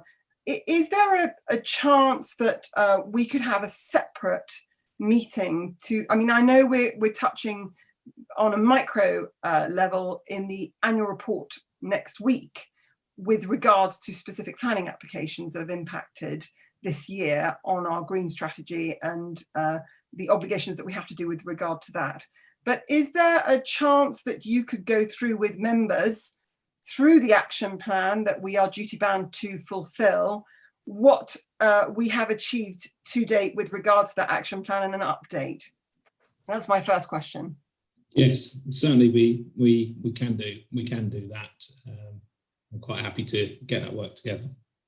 Well, that's wonderful. I mean, Mr. Chairman, obviously it would not be my responsibility to put that in the schedule, and I know you have a very big schedule, and I wouldn't be so presumptuous as to be dictating to the committee what we will be considering. But I do believe that whilst it's very interesting to hear this macro narrative and for next week to see the specifics with regards to specific developments that have impacted under the annual monitoring report, I do think that the action plan is and where we are in relation to that action plan, which was agreed in 2018 and which is supposed to be updated annually, and all the other commitments that were made, I think we do need specifics. Agree. Yeah. Okay. That's the first thing. The second thing is the funding. Paul, Could you enlighten us as to whether, because it was such an ambitious document, and certainly one that I'm quite sure our residents were hugely supportive, and certainly as members, I know we were all enormously supportive. Are you comfortable that you have the funding to be able to do what the portfolio and the administration committed to do? Because when I reread and reread the Green Infrastructure Strategy this afternoon, it looked to me so ambitious. And I know that there are funding issues even locally. I mean, a lot of our parishes are very upset at what they see as double taxation with regards to imposition of costs that are now being imposed by the administration on them with regards to parks in the rural area. Have you got sufficient funding at the moment, Paul, to fulfill the commitments that we made in that infrastructure strategy? Well, yes, the work that we're doing at the moment is all fully funded. Obviously, there has been, the financial picture is changing all the time, and I think that's something that we will keep under review, and obviously need to address as and when issues arise on that.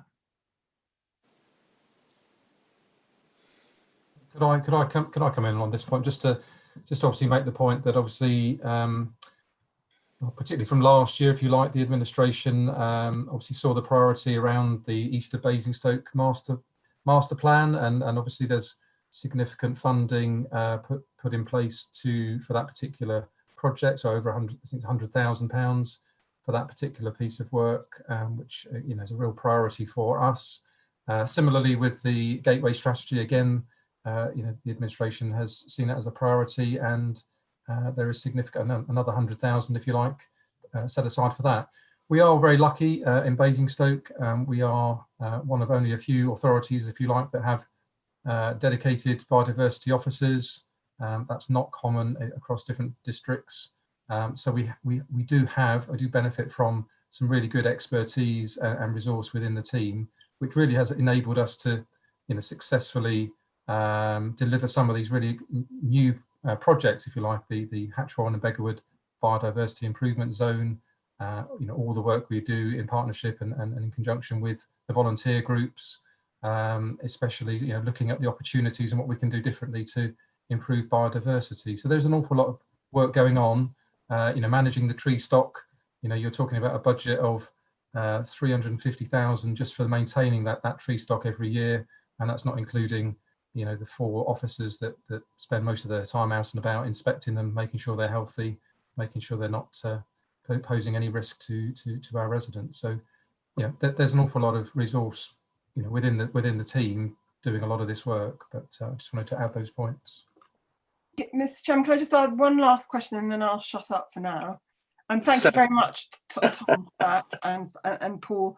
I mean, when I talked about the action plan, which is in section 7 of the infrastructure strategy, and then there's the strategic aims, if indeed, Mr. Chairman, you do enable this a more detailed audit of what we've completed vis-a-vis what we promised to complete. For example, I would hope to see the site management plans that we committed in the infrastructure. So the habitat management plan in action for Downgrange, I'd love to know from Paul and his team, have they got the resource to achieve that, because we've committed to that?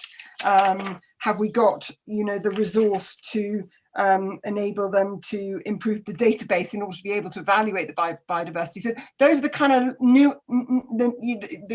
of the key issues that I would very much appreciate could be offered as information to us as members to know that everything's on track and that our officers have got the support that they need to fulfil the commitments that we've made. Thank you. Okay, thank you. Thank you, Councillor Cubitt. Councillor Harvey. Thank you, Chair. Just picking up on that theme, really, and discussing the available funding to fulfil the agenda that's being set out here. I think one of the interesting points, and I note in the appendix, that the council is suggesting here that through section 106 agreement, where a significant amount of the funding appears to be coming from, over 50 new sites have been transferred to Basingstoke and Dean Borough Council as a result of planning consents. That is a huge amount of area of land and consents, giving new land for us as a borough to manage. Now, when we received the budget briefing, we were informed of the potential cuts to frontline services in regard to the ops team and the street care team and so on, that might result of decisions taken in this year's budget. Now, if that is the case, if that is followed through, and I would hope that it isn't, and I hope that that is merely a point of consideration by the Cabinet and they choose not to go down that route, if that is followed through, then I would be concerned that on the one hand, we have Section 106 monies coming into the authority through commuted sums for the management of new sites coming on stream. We have an analysis where we are seeking efficiency savings in a department that manages our open spaces. And at the same time, we're taking commuted sums to take on 50 brand new sites. Are we seeing here Peter paying Paul, so to speak? And are we actually managing that process well enough to say conclusively that the quality of service our residents are receiving is being maintained across that level of increasing sites set against what we're currently holding on to in many of our areas? And I know the list on pages 55 and 56 of the volume of open space we're looking after.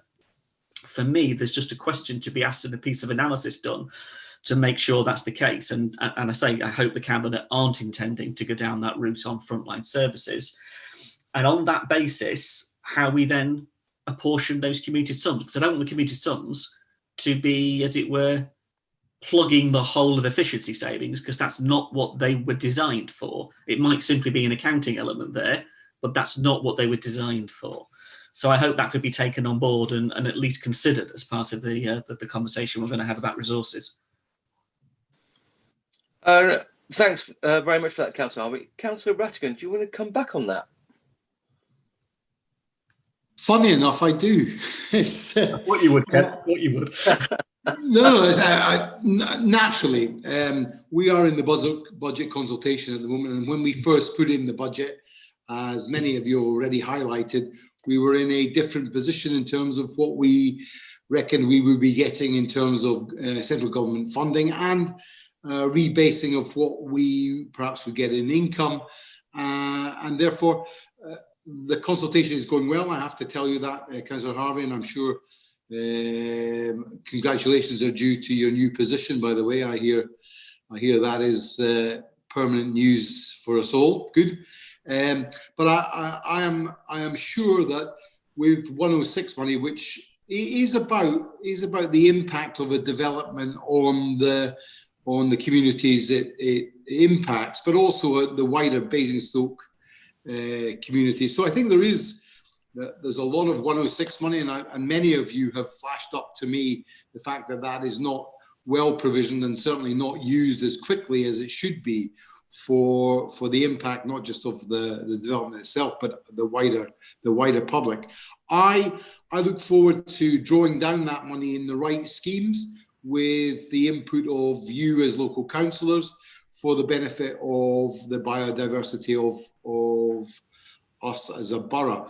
But I also note with the biodiversity gain that we are requiring, open space on such developments as the golf course will mean that there is a possibility of having better, wilder, in the sense that it will provide for wildlife and for fauna and for insects, some benefit for everybody to use. And I think there is a need for us as the maintainers of large amounts of land, but also to make sure that when development comes forward, we are, through our planning process, making sure that developers are duty bound to stick to what they've said they will do in terms of that development, but also to make sure that any biodiversity gain isn't just in the instant the buildings go in, but is properly managed over a period of time. And I'm sure that some of the money that we have in 106 could be diverted for the long-term gain and management of these additional areas. So I'm very keen to see us driving this forward. Obviously, the commitments that we have made I'm happy to stick to, as Councillor Cubitt has highlighted them again this evening. So I hope that helps. But the budget process is not over yet, the consultation, and I certainly know that we are in a slightly better position than we were when we first put out that consultation and first sent the budget round for you all to consider. Thank you, Ken. I know that putting in a consultation response on that particular point around FTEs, we've done that. Haven't had an acknowledgement or a reply back on that yet, and I look forward to having that conversation with you in the future, and probably the Cabinet member in particular about that, particularly on the frontline services point, which I think is very important. Great. Okay. Thank you very much. I've got Councillor George, Councillor Laura James, and Councillor Watts on the list. Councillor Harvey, have you still got more questions, or is your electronic hand still raised? Thank you very much. Okay, right. So, Councillor George, please. Thank you, Chair. I'd like to raise an issue because actually it doesn't occur anywhere within this paper, but I think it's, so I put it into the big picture here. And that's really around, as many of us are aware here, we do have this problem in the test and issue values of nitrate neutrality. And interestingly, if you look at that particular issue, the only real viable solutions around that are, or at the moment, there may be some political solutions, and I'm sure Councillor Raphael may be able to help out on that, is around basically taking agricultural land out of production and putting green infrastructure in its place. I suppose from planning terms, it's a real issue in terms of it's caused some significant problems in terms of getting planning permissions through and everything else. But I would have thought in terms of potential green infrastructure, it's possibly a real opportunity. Number one, there may be areas of land coming up, and some of them from planning applications we've looked at, things that have actually been off-site or away from development sites have been coming forward. Which may be coming up, and they will surely be good opportunities here, because fundamentally the requirement is for them to remain in an offset. So in other words, they put them down to forestry seems to be the favourite of the one at the moment, or one of the best ones going forward. So that may come forward. And secondly, whether we could actually help to produce a solution for this nitrate problem by taking some of our own land out of farm production, for example, and turn it into, offsetting it and providing as a solution in that respect. So I'm just wondering, to what extent are we looking at that and working together with the strategic planning teams here to make the best of a difficult problem for us, actually, at the end of the day. Chair, that Councillor George has used the N-word, nitrates, and as a result of that, can I just declare a personal interest that I've worked on the issue in other parts of Hampshire?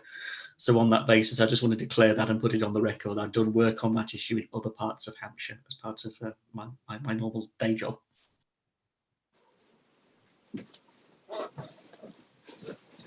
The chair seems to have disappeared. Okay.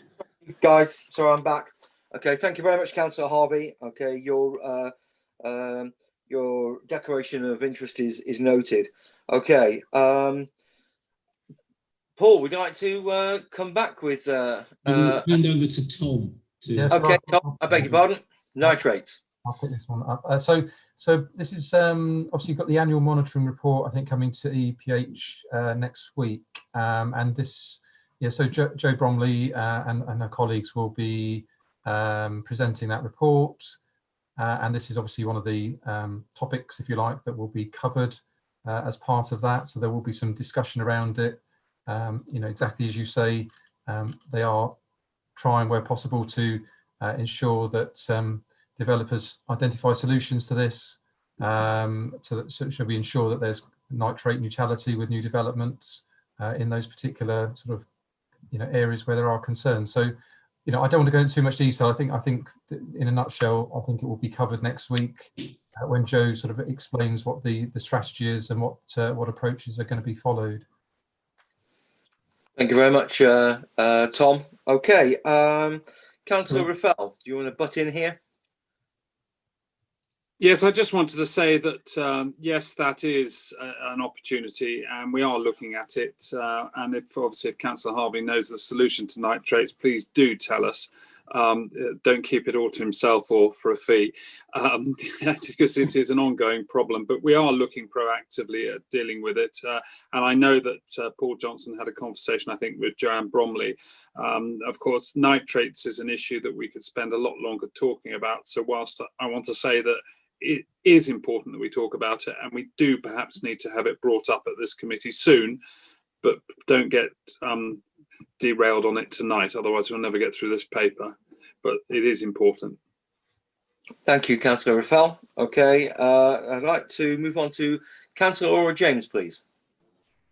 Thank you. Can I just start by saying that I also support what Onali is saying. I would welcome the detail to what has been achieved in relation to, I think if we're going to, Councillor Ruffles said that this is a very successful paper. I think we need to be able to measure the success of this document going forward. And so I think that's important that we've got those measures. And so I think it would be great, and I welcome that coming forward. But I've got a couple of questions. And thank you very well. Thank you very much. I'll take that under advisement. Your questions, please, Councillor James. In relation to the first question, is following up from what Paul was saying. I'm not sure I understood what Ken was saying in lots of ways. What I think I would like to know is in relation to new sites that are coming forward. And if we look on the wall, on the second page, the following page, on page 55, it talks about the contributions for new open space, for example. In relation to the commuted sums from 106, how do we ensure that, for example, in Old Basing, there's £21,000 there. What percentage of that goes towards staffing to actually manage that open space? How do we ensure ongoing in relation to 106 that there is staffing going forward? We're making cuts to core services in relation to staff, but we're adding massive new sites. I just need to understand that, and I think that we've never really bottomed that out. What is the system? And I think we've often been told you have to shout to make sure that you get the staff to come forward. Is there a system that works? That's the first question. And the other question I wanted to ask was around verges. In relation to the previous green infrastructure strategies, we included grass verges as part of open space. Is that still the case? Are they still included as part of open space strategies? Thank you. Thank you, Councillor James. Councillor Rattigan for the first question. Yes, thank you, Councillor James. Once a project comes forward, it has to be scoped out, as you can imagine, and the resource required to make the best of that project from the monies that we receive will be different in different circumstances. Now, sometimes that will require greater staff input than other projects. Now, obviously, every consultation will go through ward members. In the case of Beijing, for example, we will consult with the local ward members as to what is appropriate for the space that's there. It may well be very simple. It may just be planting, maybe a community orchard or something simple, but it may be much more complex if you are looking to have some biodiversity in terms of butterflies, insects that use pollens and that level of biodiversity, or if it has restrictions within the site that's available. Perhaps there's a roadway close by, so there needs to be different approaches to it. But as we scope them all out individually, then the level of staffing required to maintain or produce that site will be scoped out at the same time, and I promise that local councillors will have an input in that. So that's what I would say on that basis. Thank you. If could you share with me that scoping really, so I understand that. What I'd like to understand also is where we have done that and where we've increased the staffing as a result of that. So if you could share how you scope that. Do staff in those areas of grounds maintenance and open space get involved in that? And is there obviously their expertise rather than councillors should be incorporated really, because they're going to know how much it's going to be needed to cut the grass, do the trees, do the bushes, and I'd like to know, are they involved? And could you show me from the last green infrastructure strategy where we've increased the staff to do this piece of work? I can't hear you, Ken. You're on mute, Ken. Sorry. As you know, Laura, you've been a councillor for a long time. The quality of the machinery that we use is much better than it was, say, 20 years ago. And therefore, the ability of staff to get round greater areas is improved. Their ability to understand what requires cutting and what doesn't is also improved. We've got great managers who understand what needs to be done. So therefore, there is not a lot less wasted time within the working times of our operatives. So they are much more efficient than they've ever been, and I hugely praise them for their efforts on our behalf. And has already been noted from Tom Payne, the number of trees that we have to maintain and look after increases all of the time as TPOs come on, as the trees grow and the possibility of them being dangerous arises. So we need to be more efficient. So it doesn't necessarily mean that we have more staff on a project, but it does mean that we can devote time from their working day to direct it. And you're right, people within our grounds maintenance team are very well knowledged, and they are better perhaps than we are as councillors. But we do know our own patches, and therefore I would say our involvement is vital and is important, because we will portray what our residents wish for and have a feed into that, so as our officer team can take that into account as they work a plan forward. Thank you, Ken.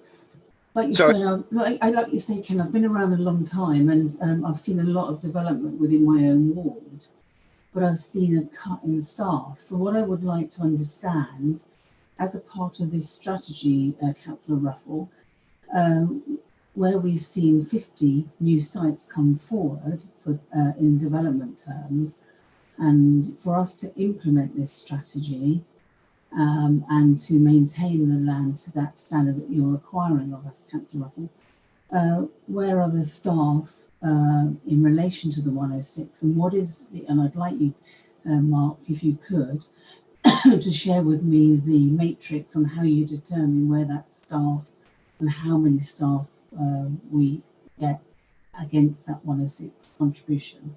And I did have another question outstanding as well, but okay, look forward to hearing from you, Mark. So, thank you, Councillor James. Councillor Raphael, are we around? Well, yes, I'm being quizzed on what is a multiplicity of different issues. I'm not responsible for the grass cutting budget, full stop. All right. And so this is about the management of open spaces. I am responsible for that. And that's different. I know that sounds odd, but it is different. The open spaces that we've managed, say at Hatchwarren with the biodiversity improvement zone, required the council to invest in new machinery, and it did do so. That machinery was required to not just cut, but cut and collect, because it was only by taking away the enriching mowings could the wildlife and flowers grow. And I'm not talking about cutting grass, Mark. So. Well, I have to say, I'm not sure what you are talking about. Well, Councillor James is talking about, Chairman, but whatever Councillor James is talking about, it doesn't seem to be on the point of this. And if it is to do with funding, I'm afraid you're just going to have to get a written answer at a later date, because it isn't what this is about. This is about the green infrastructure strategy. It's about delivering important projects across the borough in different areas and what we have achieved this year. And if people want to start talking about budgets, now is not the time to talk about it, because it's not going to. They're not going to get the answers. They want questions. Ask them. We'll give answers later. I'm referring. You make reference to it in the report about 106 contributions. So what I'm trying to understand is how we fund these initiatives through that 106 and where the staffing comes from that to take forward these pieces of work. And if we have 50 new sites of new development across the borough, how do we fund that from that? And how can you show me where the staffing is that has come about as a result of that? And obviously, even in relation to tree surgeons and tree work, you know, that obviously there must be an increasing workload in relation to these new sites. So that's well, Chairman, let me answer the question. Everything that we're doing is in the budget. I have meetings once a week with the officer team, and the officers responsible for this have gone through line by line saying what we can and we can't do. There is no reduction in service, and the things that we may be taking on are all able to be taken on. The things that we are doing are more than the council was doing a few years ago. So the gateway strategy, cutting the hedges down the centre of the Churchill Way East, which hadn't been cut in years. They're the responsibility of Hampshire County Council. It was just never getting done.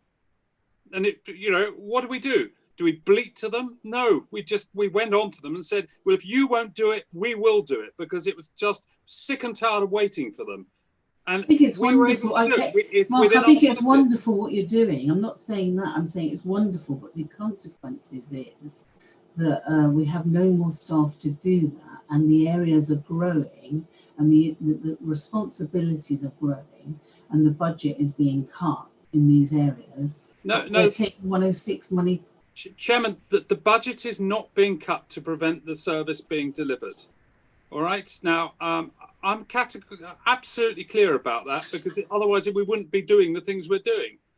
I've had to go through the pain of the budget cycle from the inside to make sure that these important things are done, because these are soft targets for when you're doing budget cuts. Oh, people don't care about trees, people don't care about grass, and all sorts of things could be said. But we've stood up and it's being delivered. Great. How about the verges? How about the verges then? Tell me about verges? Thank you, Councillor Raphael. There was a question about are verges now still being classed as open spaces? Do you know the answer to that one? Yes, they are. There's been no change from what we've previously said on that, because I think we had that question came up a couple of years ago, didn't it? Yes, it did, Paul. Yeah. Yeah, there's been no change. Right. Okay. So just to be perfectly clear on that, sorry, Councillor James, I just want to be clear on that. Okay. Our verges are classed as open space. Is that correct? Yeah. Yes, they need to sort of like in terms of contributing to the open space, they need to be certain minimum dimensions. But I can get that detail. I can if you can provide that as a written answer to the committee, that would be fantastic. Councillor Laura James, is there anything else there? No, thank you. That's wonderful. Thank you. Okay, so we'll get a written answer regarding the verges. Okay. Yeah. So Councillor Watts, please. Thank you, Chair. Mine's on the biodiversity zones, the BIZs. As a resident of Hatchwarren and Beggarwood, I think they're great. And it's been fascinating over the seasons to actually see the different wildflowers actually grow. Been a bit parochial. I mean, the council have left the verges at Woodbury Way throughout the winter, but we have a grass area outside St Mark's school, but we cut that down in the autumn time when it was still flourishing. I just wonder why the council have done that, and I think there's opportunities for improvement there. And I would encourage to spread this over the borough. I think it's great. Sorry, Paul. Yes. Oh, sorry, I interrupted there. Sorry, Chair. Quite happy to sort of like have a look at that site in specific detail with you, because I'm not 100%. We didn't do the entire area of verges and open spaces in Hatchwarren and Beggarwood, and yeah, quite happy to talk to you separately if you can share a plan of where that is, and we can look and see if it's included and what's happened, and if it's not been included, can we include it? Great, thanks. So we'll come back with a written answer to that, Councillor Watts. Does that help? Yeah, thank you. Well, I'm just not the councillor for Hatchwarren and Beggarwood, but yeah, I'm just a keen resident that does lots of walking and running around there and just notice these things. Sure. And just one question I do have on the paper, okay, is and it's timely with the biz, okay. What makes and the Hatchwood and Beggarwood project, what would make a good candidate to be involved in this particular project, or the extension of this project, Paul? There's a whole number of factors, really. Clearly, I mean, with this one, we've been working with Hampshire County Council, so you know, a lot of these road verges are under their responsibility. So we've got the in there to work with them. There's a whole factor of things, of soil type, what species are there already, what access is there, you know, what purpose does it, you know, sight lines, that sort of thing. So there are a whole lot of factors there. I think one of the benefits of Hatchwarren and Beggarwood was that the soils are very shallow there, which kind of like helps to support wildflower growth. So, you know, that was a key area. Things like aspect, how much shading. So there's a whole load of factors that go in there. And, you know, we are, you know, trying to think about where we do push this to. Obviously, clearly, Hatchwarren and Beggarwood also work well because they're quite deep vegetated borders that we could, that obviously are visually apparent. So, you know, that was a good start there, but a lot of factors. Is there any site you're thinking of specifically? Well, I'm thinking, you know, borough-wide, really, you know. Yeah. But I'm just wondering whether you could put together some sort of matrix, okay, saying, you know, I don't know, almost on a good, better, best scenario, saying, you know, these are the things that we will definitely take forward as a project, and if it's got, I don't know, poor soil, you know, no grass, heavy clay soil, you know, poor water restrictions, okay, I don't know, all those little bits there that we could almost have as a ready reckoner to say, actually, yeah, that bit of land there would fit perfectly into this project, and we can then assemble, you know, a list of bits of ground that that could possibly help you. I'm just I mean, certainly that would be, I mean, one of the next stages of this project is looking at where we can roll it out. So, you know, clearly liaison with members, and, you know, perhaps that's a good way forward of sending that out as a call for sites, as it were. I think that would be well worth it. Anyway, I do beg your pardon, Councillor Watts. I was just latching on to you bringing the biz there. Councillor Harvey, please. No, okay. I've got Councillor Cubitt, please. No. Yes. Okay, great. So just two other questions. The Councillor George made reference to the nitrates. I know they're being dealt with next week in the annual monitoring report. But what is very clearly downplayed in this paper is the BPA obligations that we have with regards to the rivers. And it's only mentioned en passant, and whilst we will be discussing the degradation in the water quality of the River Loddon and the River Test and all our watercourses are incredibly important in our 2018 commitments and our action plans. And unfortunately, in our local plan, we're obligated to preside over an improvement. And in fact, we've presided over a degradation. So, and obviously that's not Paul and Tom's fault, but if we're going to go through the infrastructure in a more detailed way at another time, I would very much like a specific section on how we can manage and monitor more effectively, because we failed. I'm not saying you, the officers, have failed, but we have failed, and we cannot continue to watch the degradation. So that's the first thing. And the second thing is, very importantly, I mean, obviously everything is very important, but there is in the 2018 paper a whole section on health deprivation. And one of the things, obviously, with COVID that's very clear is that it impacts on certain groups, and certainly those areas which are more deprived than those which are better off. And when you look at the health and well-being figure in section 2018, we made some commitments to prioritizing in the action plan certain areas where there is high levels of health deprivation. And I would, whilst I know you acknowledge that there are certain things that have been done in certain areas, I would actually like a comprehensive section dealing with what we as a council have committed to do with regards to those areas that are deemed under our figure 5.6 as health and wellbeing deprivation areas. Thank you. Okay, Councillor Cubitt, can I just make an answer to that?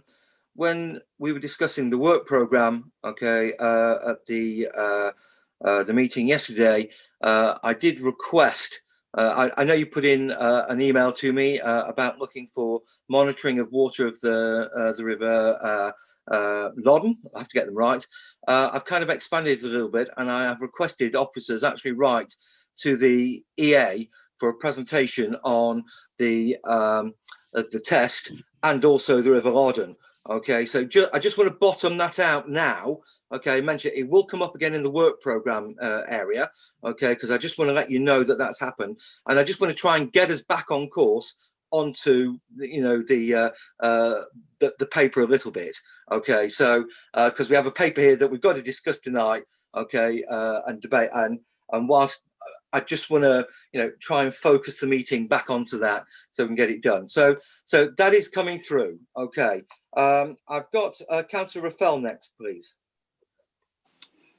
Chairman, I just wanted to thank Councillor Watts for his support in relation to the BIS. He's not the only councillor from that part of the neck of the woods, and some of the local councillors around there from Brighton Hill as well have been very supportive of the work that's being done.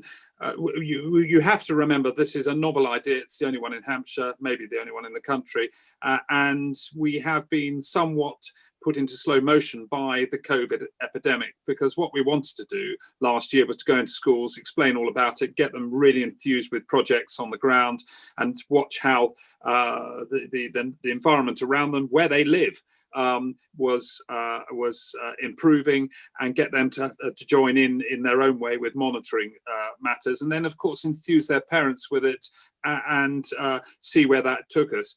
Unfortunately, a lot of that hasn't been able to be done, although there's quite a lot of videos I understand the officers have been made, and put them up on the website to promote the work.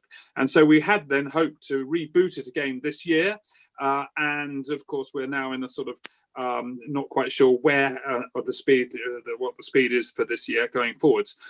Where we are at the moment is assessing what we've done. Has there been an improvement? Because last year was very much about benchmarking. Has there been an improvement? Obviously, you've heard from Paul that there has been what appears to be improvement, but we want to see how we can shape that, encourage it moving forwards, and what we would do differently. We want to engage with local interest groups about that. Before we then move on to looking elsewhere, there have been we have been pressed to introduce it perhaps into Brighton Hill or Kempshott, for instance. But you've got to bring people with you. And the way to bring people with you is to go out and consult. And we had extensive consultations, so there'll be no misunderstanding, because you've got to remember, it's not just politicians who think if the council's letting the grass grow, it's because they've stopped cutting it, as in they can't be bothered. It's people who don't know what's going on say that. So they look out their window and they see it growing, and they wonder, they think this is the council just folding up. And so we have to engage with people and explain where it would be cut, where it wouldn't be cut, would they be happy with that, and take them through it. And of course, community engagement on this is very much about people walking and seeing what's happening. And I was present when people were walking and I was talking to people about it. We can't do that at the moment in the ways that we would like to have done. So it is a slightly slower process, but it will get round it in other ways. So we are tentatively having chats with another part of the borough, and we will probably have chats in due course later this year with perhaps the Kemp Shop part or Brighton Hill part, to see whether it's appropriate for them. But it is an evolving process, and we want to encourage it if we can. Thank you. Councillor Rattigan, do you have a couple of comments? Thank you, Chair, for your indulgence. Just on Councillor Cubitt's point, I brought a motion to the Council on water quality, and I'd be happy to support any movement that looks at the water quality within the borough, but especially the Loddon and the situation with nitrates in our southern rivers. So I will be supportive of that, and I'll be happily to join her in making sure the EEA and that water quality is examined in our borough to improve it. Thank you. Thank you, Councillor Rattigan. Councillor Miller, I apologise, you've been a very long time, very patient. Thank you very much. Thanks very much, Chairman. I'd like to come back to the point of the paper, which is a progress report on the green infrastructure strategy, and bring back something that's strategic. There's on page 43, it's mentioned at the top of the page about partnerships. And I'm going to segue across to the glossary, where it mentions the North Wessex Downs area of outstanding national beauty, but it's not mentioned anywhere in the report. I'd like to draw the committee's attention to the fact that you've got myself and Chris Slack, who's on this, he's on this Zoom broadcast as well. We are the representatives of the borough on the Council of Partners for the AONB. Now, also, just remember that, I think it's between 35 and 40% of the borough land area is within the AONB. Now, the other thing the council did was sign up to the AONB management plan that, because we're part of it, we're within the AONB, identifies all kinds of issues of biodiversity, land recovery, nature recovery, and the AONB liaises directly with Natural England. And if you mention nitrates, as the test and the itching rise in the AONB is very active looking at the nitrates issue. They are trying to get answers. The blockage is within Natural England because they are the authority that is meant to come up with the answers to solve the nitrate issue. And as I'm speaking to you, they haven't done so. Now, I mention this because it needs to be mentioned in the report. I would need it recognized that the AONB is a very important partner in what we're trying to achieve as a council. But also, we don't want to overlap work. Myself and Chris Slack can actually get information that will help our officers and the portfolio holder that has been done already by the work of the officers of the AONB and of the participants. Hampshire County Council is on the Council of Partners. So what I'm trying to do is identify that the AONB organization is, I think, an essential part of what we can do to help in this whole green infrastructure strategy.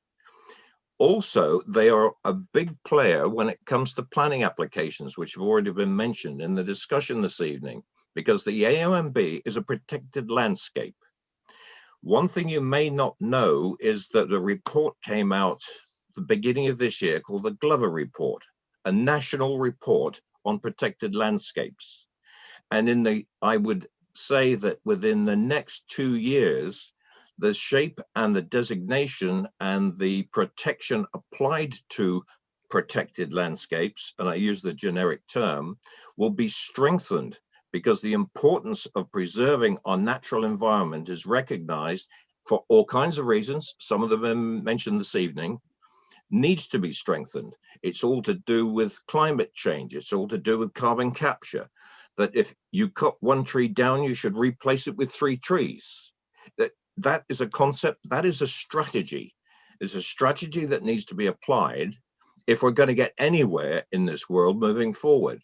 So I bring it up, Chair, that while I really 100% congratulate the officers for what they've been doing, and Paul, I recognize your briefing tonight, that's absolutely marvelous. But I think the partnership, and partners have been included this evening, the AOMB can be a very strong element in this, and the content of the management plan, which I'm chairman of the management working group on the AOMB, and Chris is, a real big help on this on the biodiversity side.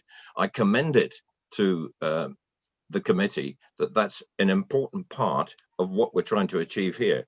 I'm not going to go down to the minutiae because, okay, it's good to recognize what we've achieved, but I just thought that would be an essential element that needs to go into the strategy going forward. Thank you very much, Chairman. Thank you very much, Councillor Miller. Okay, let's have a quick look. I've got Councillor Gary Watts, please. Put your hand up. Thank you, Chair. On the biodiversity net gain, 3.23 talks about Hanson Fields and the golf club. I just wonder how the council is going to mitigate the dozens of trees and mature trees and hedges which was cut down to facilitate this development.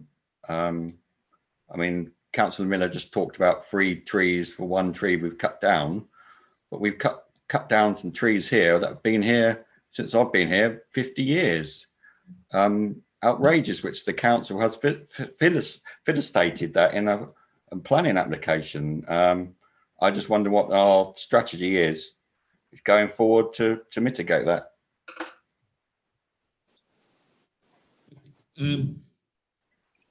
Sorry. Paul, do you want to come back? Yeah, the Hanson Fields development, obviously with any big planning application, obviously we will make representations on natural environment elements, and obviously provide our comments to the planning team, who need to make a balanced approach to any decision that they make. Clearly, as part of that, there is specialist advice from biodiversity officers, tree officers on that, and those comments are considered in obviously the determination and any remediation that is proposed as part of the site. I don't know the precise details of that one, but it is something that we look to mitigate as part of any development. Thank you. Councillor Rattigan, do you have a couple of comments? Yes, and this is about the golf club side, because obviously it was already in the local plan, so I mean we all approved that, so that's the first thing to say. Secondly, the application that came in initially from Brewers was awful, and I think your recognition of that, Councillor Watts, is well founded. There would have been a hacking of ancient trees, grade 1 and grade 2. But with working with Brewers and a second application that got approved, I think in July, means that we have a much better scheme than was originally in front of us. And there is huge protection of those ancient trees. There is huge protection of most of the grade A, and I think only 2 grade B trees are coming out as to help with the access. But in terms of the biodiversity gain, which is what we're here tonight to discuss, the quantum of open space is improved, and there's a gain on that. But you won't see some of these benefits for 10 or 20 years as trees grow and hedges grow. So although the planning permission has been given, of course, you have to give an opportunity for grasslands to grow, for hedges to redevelop, and for new planted areas to come forward. And that is the basis on which that planning permission was given. It isn't given just to build the houses, but it's to build an environment that the people living there will enjoy for many years to come. And it is I think it's a real positive. It was voted through on the basis that it would be a good site and is a sustainable site for our residents. And I welcome it, and I certainly welcome the changes that have come forward as a result of the consultation, not just with us as councillors, but obviously our open space team, our tree officers, and our planning officers, who have definitely improved that as a site. So I hope if you re-look at the plan again, that you will really see how well and how much has improved over the course of the planning period, and that although they are close to a 106 agreement, I hope that will be coming forward as a completed piece of work as soon as it can, because obviously it's in the local plan, and now we're updating the local plan, so it would be nice to build something that we've already agreed on as a council. But just a hint for you. Thank you, Councillor Rattigan. Councillor Harvey, please. Thank you, Chair. Just a couple of points, if I can. In terms of the BIS network, I think that's, it is absolutely brilliant. No two ways about it. I think in terms of what's proposed in the Green Infrastructure Strategy and what's being delivered, that is really welcome. I would just make a plea that the strategy in future consider the network that the allotments in our town provide in regard to the B-Lines project. That particular project, I think, is well worth investment in. And I do note the amazing contribution that the allotments across the town provide to the bee network. And knowing how important that is to many people in terms of pollination and the quality of any biodiversity gain we seek to have, promoting bees and those who keep bees and how they do so is a really good thing. So making that a fundamental part, I think, of the strategy is well worth it, actually. In terms of the COVID link, I just want to pick up the earlier paper, obviously related to COVID, and the other papers we've had at committee. I think the health angle in regard to COVID is important, and this paper makes a huge contribution and can make a huge contribution to how our communities deal with COVID going forward because of the health angle, because of the quality of space that we provide. And I hope developers are listening, and those people who are bringing forward development are listening to the quality of open space and why it's an important part of development coming forward and why we want to see that. And then finally, if we're going to have the EA come to a meeting to discuss water quality, I do think we need Natural England at the same meeting, because Natural England have, I'm going to choose my words carefully here, Natural England have created a problem based on court cases where they have identified the obligations that others have. EA have assigned the quality of water based upon the information they're given by the water companies. In that context is the conundrum of where we are on nitrates as just one example, because it's not the only one. Phosphates, all of it relates to the same arguments we're having. But the context is the EA aren't going to solve it, neither are Natural England going to solve it. And the debate thus far has been, well, either government need to come up with some legislation, or alternatively, local authorities individually will have to solve it through their local plans. And the problem is, now we're outside of Europe, which I understand the situation we're now in, we actually don't have a legal framework ourselves as a country. We need to try and mould that to pick up the point. We've got case law, but we need either the Environment Bill or something along the lines of plugging that gap to get the end we want, which is quite clearly the protection of our waterways in the way that I know Anna Lee and others are championed. So from that perspective, I would just want to see, if we have the EA at the meeting, we're not going to get very far. I think we just need a broader debate, if we can, at such a meeting to make any progress locally, if that's possible. Thank you, Councillor Harvey. We'll write it. Well, I've asked Sadie to write to the EA because it seems to be in two separate areas, if I remember correctly, because our borough straddles two EA groups, one for the Rodden and another one for the test and the itching, as I understand it. We'll also write to Natural England and see if we can get everybody around the table. Okay, if we can, fantastic. If not, we'll just go with the EA or Natural England, depending on which one can actually make, the dates, etc., and answers the letters. Okay, but we'll see what we can do. Okay, I've got Councillor Vaux, please. Thank you, Chair. Could I just clarify, because my question is about the first part of the paper, and I've noticed people have been referencing to paragraphs in the first part of the paper. So can I ask a question about that? Yes, please. Yeah, thank you. I wanted to thank the officers very much for this paper because I thought it was fascinating and such a lot of good work has been done in a time when it's really, really difficult. I was particularly interested in the work at Wigmore Heath and Tadley because Tadley Central, the ward I represent, if you look at the data in this report, has very, very little open space for head of population. And so having this heathland and other areas of open space and natural beauty around Tadley is really, really important for that local population. And they do talk a lot about how valuable it is during the COVID lockdowns to be able to access them. So those areas are absolutely fantastic. But I have a couple of questions and I appreciate they're a bit detailed. So if you don't have them, then I'm very happy to wait for the answers after the meeting. One is about the bat roosts. In Appendix 1, page 54, looking at the 2 years, because it talks about last year and this year, and the difference in the numbers of bat roosts identified is massive. There's a significant drop this year, and I wondered if that's just because we're not out because the nature of the year, or whether it's perfectly okay, but it just looked a bit startling.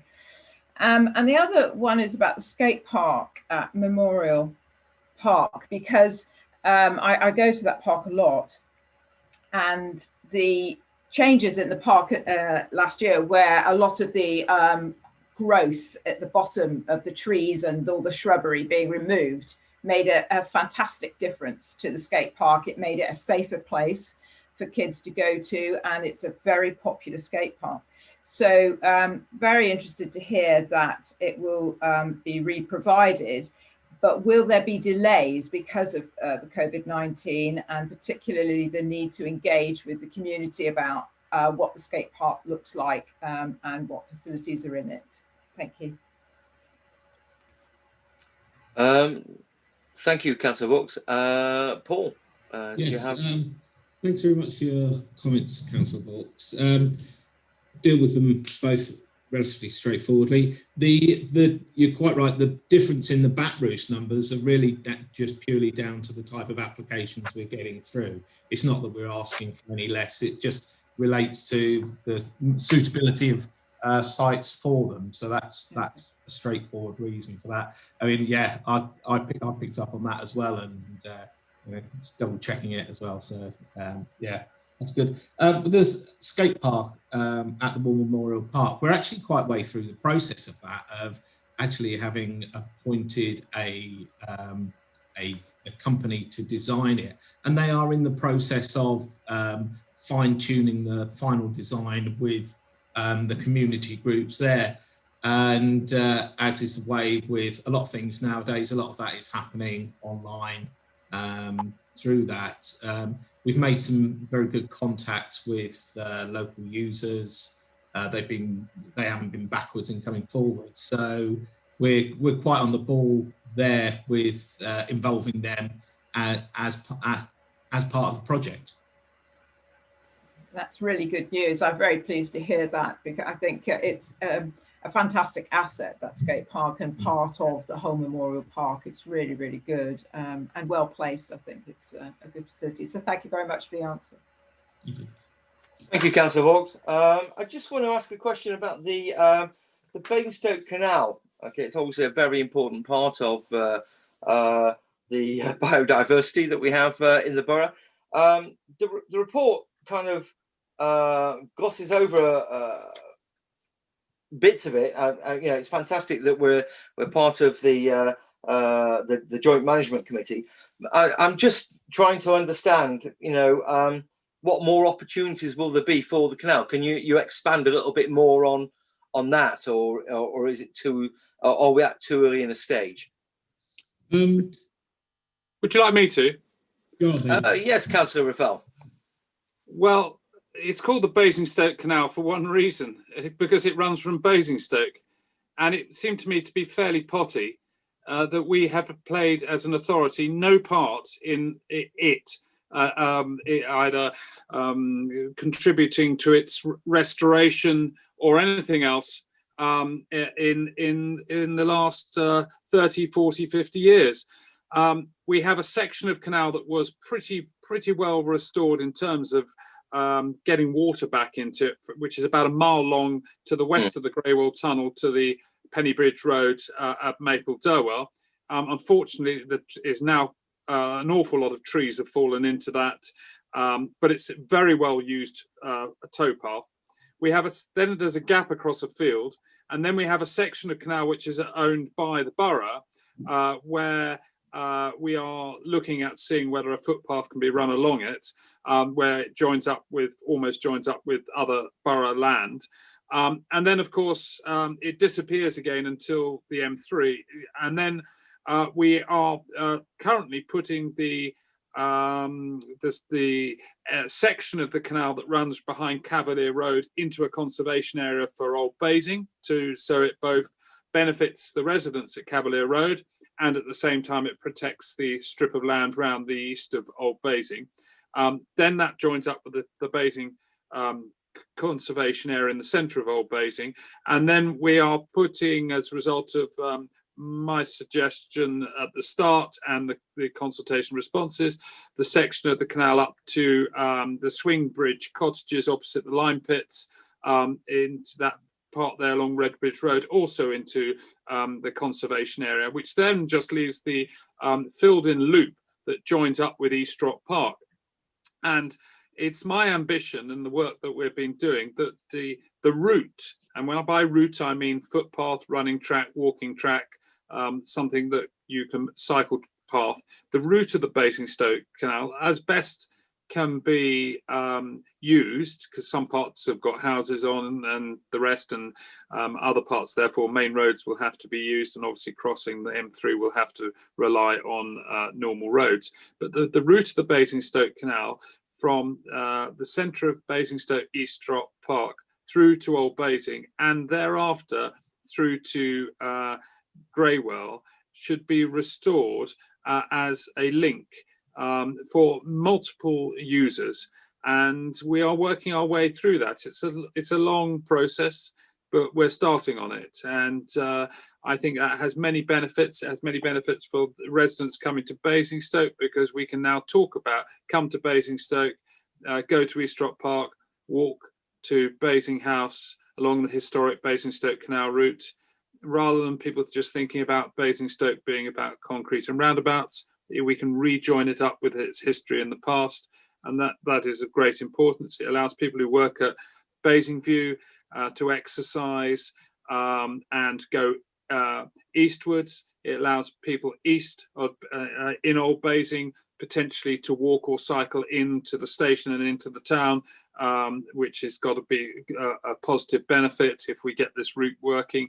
It allows multiple things that flow from all of that, and that is all part of the wider East of Basingstoke Natural Environment Management Plan that the Basingstoke Canal route will be looked at proactively within that. And it seemed to me that us joining the Joint Management Committee was us saying, brilliant, we want to cherish our Basingstoke Canal history as best we can. It doesn't necessarily mean water where it was before for lots of obvious reasons, but there are bits of water and they need to be looked after properly as well for the people who enjoy that. So that's where we are. and it's good news, and it's long overdue. And I know that there is a significant degree of enthusiasm amongst people from all different parts of the borough to this little bit of our heritage. And I wouldn't be surprised to find that once the word gets out that we're doing this, that there will be an element of momentum once people can actually get together and get involved in these sorts of projects. Currently, at the moment, obviously, we've got to be more than a machete and cutting distance length away from each other. But there's quite a lot of volunteer work that will be done in due course, and I think that would be a great benefit to the borough if we can get that enthusiasm going in due course. Thank you, Councillor Raffel. Yeah, I don't have a supplementary, but I just noticed that it was in there. Committee, it is after 21:30. Okay, I would like to suspend with your permission.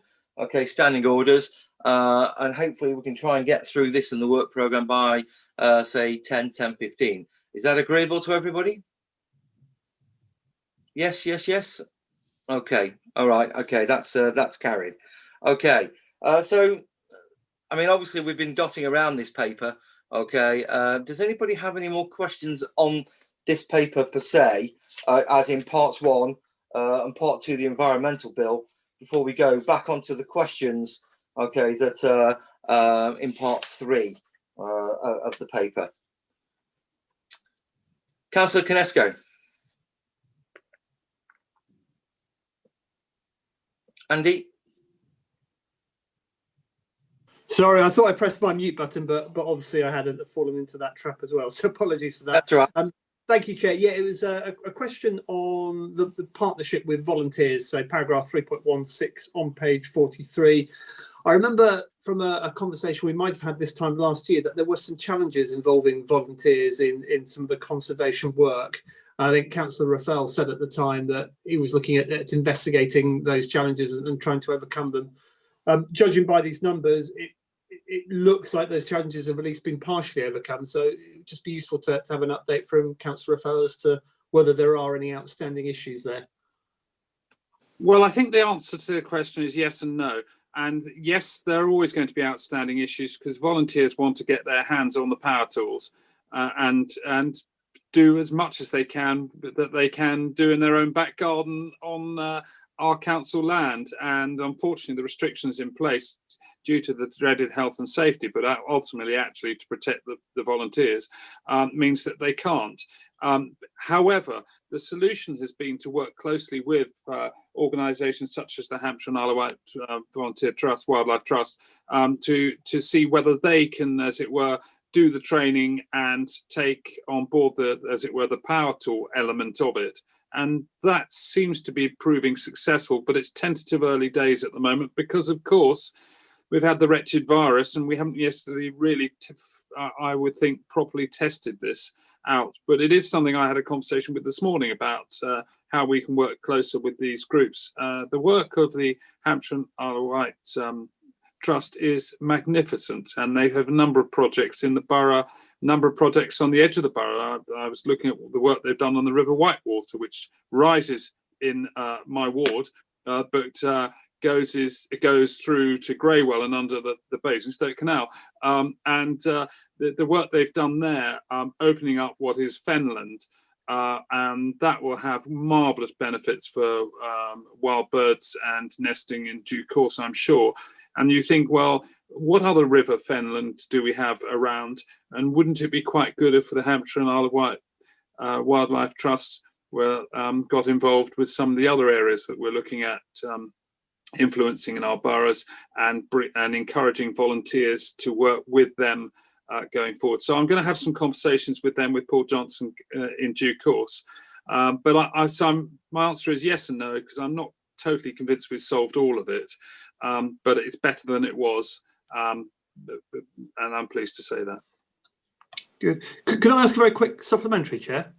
Please do, Andy. So in relation to this, I think sort of naturally when we talk about volunteers, we tend to think about people with power tools. It's shoes on the ground, it's shovels in mud. Are we also taking advantage of volunteers in terms of sort of the brain side of things, in terms of the strategy? Are we using their expertise and the knowledge they have given this is their passion, their area of knowledge in terms of shaping our strategies and our plans going forward?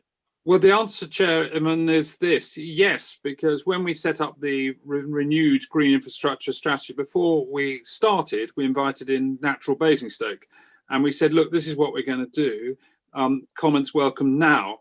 And we had them in, because they being the umbrella group of volunteer groups across the borough, and we had them in throughout the process, to the extent that obviously when it was ready for approval by our members, they were on board with what we'd designed. Because the last thing I wanted was something at the end where they'd say, well, if only you come to us before we started, we would have told you to do it the other way around.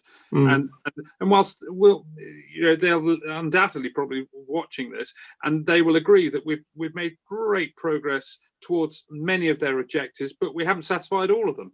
And I'm happy with that, because they are experts in their own right, and they set the bar very high. And long may that happen, because politics often is the art of the compromise, and we've got lots of other things to think about. But if we don't have them battling for what they believe in a sense, who will battle for what they believe in? So we continue to work with them, and we are due to have a meeting with them to go back to the biz, because we've worked with them with the biz, because the whole biz idea in terms of let's formalize, when I came up with it, let's formalize what they want us to do, is because they were trying to do it by in their own way as volunteers, and of course then the council mayor was coming across and cutting it down to nothing, and that had to stop. So that's where it all came from in the first place. So we work with them throughout, and I enjoy our conversations. We don't always agree on everything, but it's a very healthy dialogue we have with them. Thank you. Okay, does anybody have any further questions or final questions on parts 1 and 2, please, of the report? No? Okay. Paul, I would like you to kind of continue in part 3 before I cut you off at the knees. Okay, to just continue your briefing about the questions received at full council and what you've done about them, please. Yeah, I think I've got through the first two questions there. So the next one was learning about nature, and asking the relevant portfolio holder to commit to propose an urgent and reoccurring fund for funded programme of outdoor learning for all communities of all ages. And really the response to that is that whilst the council is not the lead authority in terms of providing education, we do hold a number of events and support a number of initiatives that help with education. So we have BioBlitz events. We should have been having one last year, but obviously with COVID that didn't happen. The annual Loves Parks Week, which again affected by COVID. But in 2019, we had at the Love Parks Week, there were 43 events over 10 days. So we are, where we're able to, we're more than happy to support it. And as Councillor Rafael mentioned earlier in the BIS project, engaging with schools is an important part of that.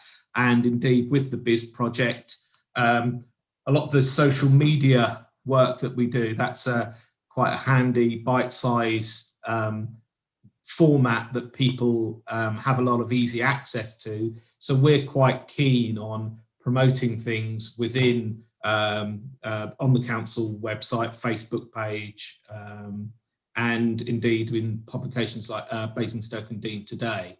So, education, whilst we're not directly providing it, we are indirectly in a number of means.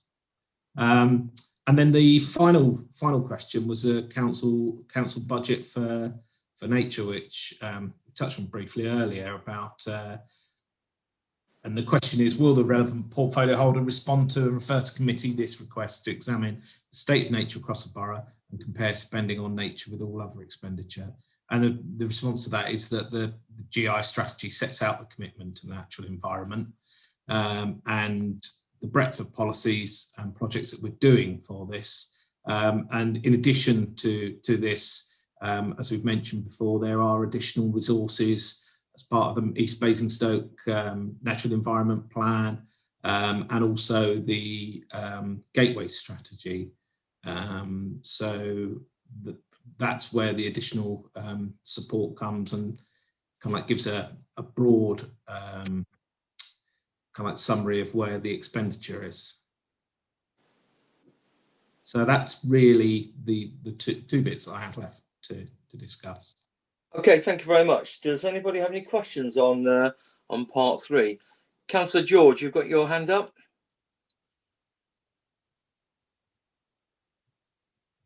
Councillor George, you need to unmute yourself, please. Sorry, I must have actually pressed the wrong button there accidentally. So no, I don't have a question on this. Okay, all right.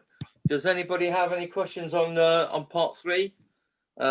Councillor George, are you? No, I'm sorry, I'm trying to mute it. All right, okay, all right, okay. Does anybody apart from Councillor George have any questions? Okay, on part 3 of the paper. No, okay. So moving finally to cover the options analysis on item number 4. Okay, item number 5, 6, 7. Well, the rest of the paper, to be fair.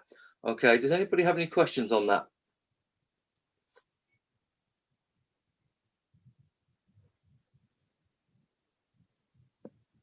No, that's great. Okay. So thank you very much, Councillor Rafael, and also Paul and Tom. Okay, I really appreciate the in-depth answers to the questions that the committee raised. Okay, and yeah, we look forward to receiving the written replies. Okay, so what I'd like to do now with your indulgence committee, okay, is move on to the work programme. Okay, and I'd like to have a look at the provisional reports. Okay, which on the gosh, that writing is small. Okay, on the 14th of January, okay, we have the authority monitoring report for planning coming to us with Joe, and also the infrastructure funding statement update. Okay, from Mark. I hope everyone's in agreement with that. And then on the 4th of March, we have the local plan outcome of issues and options for consideration, and also the economic recovery framework, okay, update, which I wanted to reposition from January, purely and simply because we've gone into lockdown again. I felt that things were moving too fast, okay, for the report, so I felt that that would be better pushed into March. And then currently at the moment, we in the next municipal year, we have the COVID-19 motion, and then also I do want to pull into the work programme, okay, the EA, the AONB, Natural England, okay, rivers report, okay, and I basically want presentations from certainly EA on what's happening with the rivers, and maybe we can move through from there. So I will add that to it, and what I will do is the study, the GI, the update for the GI strategy, taking the original document and seeing where we've actually gone. What I will do is I will look to include it, okay. I just want to bottom out a little bit more before we formally put it up. I'll formally put it on the work programme, but it will be in the next municipal year, and we will get it. Okay, so that's the GI. strategy update where we are now. And I presume that will take more of a briefing perspective. And then finally, we come on to the SS9, okay, task and finish group. And I do have a statement that I'd like to read to the committee. Okay, I have been in consultation with officers, you know, almost every day. Okay, and I just want to say I completely understand the committee's concerns. Okay, over this, and thank Councillor Harvey for raising a number of questions to me via email. I have discussed the issue at length with officers to ensure that our ability to have input into council policy has not been fettered, okay, by the delay to the update on the SS9 task and finish group. I am satisfied as chair that updates were sought by Democratic Services officers on the task and finish group's ability to commence. Okay, there appears to be to have been a delay to the update on this matter being received by Democratic Services, and it is very unfortunate that the team were not provided with this update earlier. However, officers have given their sincere apologies for the delay, which I have accepted. The committee were always provided with the most recent updates held by the Democratic Services team, and I therefore do not feel the committee has been given false information at any point. Any issues regarding officer conduct should be dealt with through the HR process by the head of paid service and the relevant director. Okay, I have clarified with officers that no significant decisions have been taken on either the leisure park programme itself or on planning policy SS9.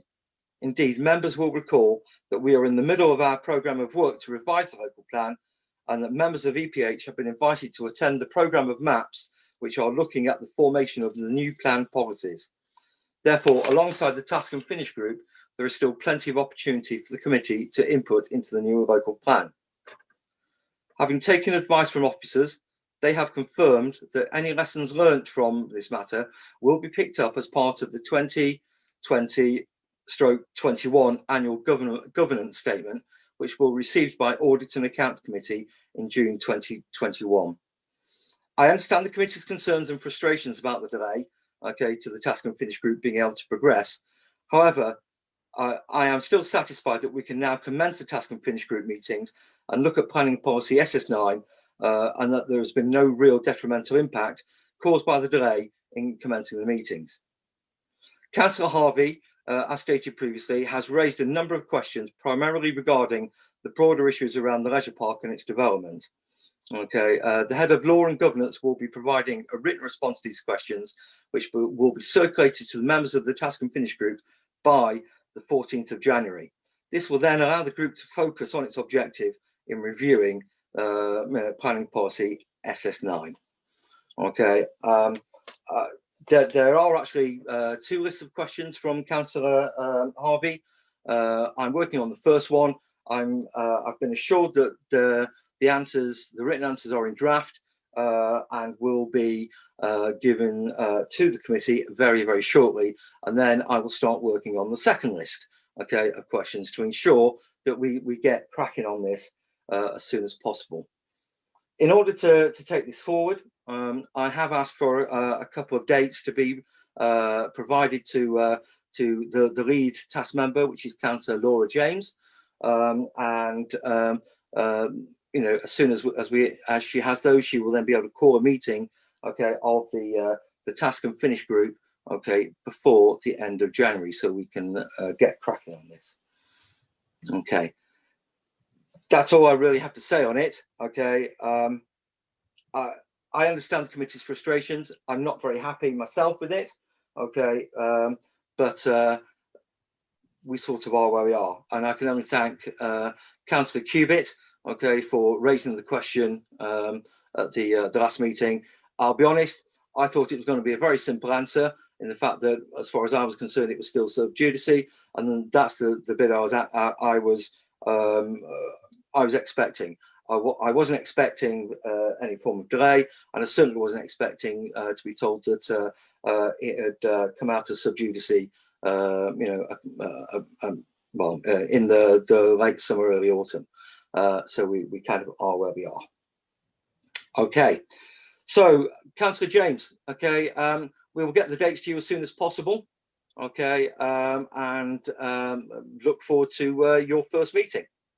Okay, you have a question, Councillor James, because you got your hand up. Yes, I also sent in a question prior to Councillor Harvey, and I was told in my response from you, Chair, that you would ask New River to answer my questions. Obviously I don't want New River to answer my questions. I would like the officers of this council. It was never intended, but God knows where that came from. I don't want them commenting on us. So could I ask that my questions are also answered? I will chase your question, Councillor James. And also, thank you. And also, I've been talking with Sadie and would like to really thank her. We do have some dates, and so I'd quite like today, if we could, with those people that are on the committee, just to confirm the date that best suits everyone while they're here. Fantastic. So we can get that in the diary. And we've looked at who should be at that meeting in relation to property services. But if anybody else who's on that committee has any other requests, but maybe at the first meeting we're looking at Julian and also Kate Dean. But if there's anybody else that anyone else would like at the meeting, please let me know, or Sadie, and then we can add those to the list. Obviously, this is the first of many meetings, but what's the date, Sadie, that we've got? The two dates were either, I think it was Thursday, the 28th of January or Tuesday, the 2nd of February. And if it suits everyone, we'd sort of kick off the meetings at 6 p.m. And can the officers that we suggested make that for those 2 dates? I've checked their availability on the calendars and they both seem available. Yeah, they're not on annual leave. So I'm happy for any of those dates. So I don't know which ones anyone else who's on that committee would prefer. Councillor James, if I could be so bold as to suggest that maybe the first date, which will then potentially lead to second date, okay, should you wish to schedule another meeting. Is everybody happy with that? Yeah. I'll set something up for the 28th of January then. And does anybody else want to see anybody else at that meeting, at that first meeting?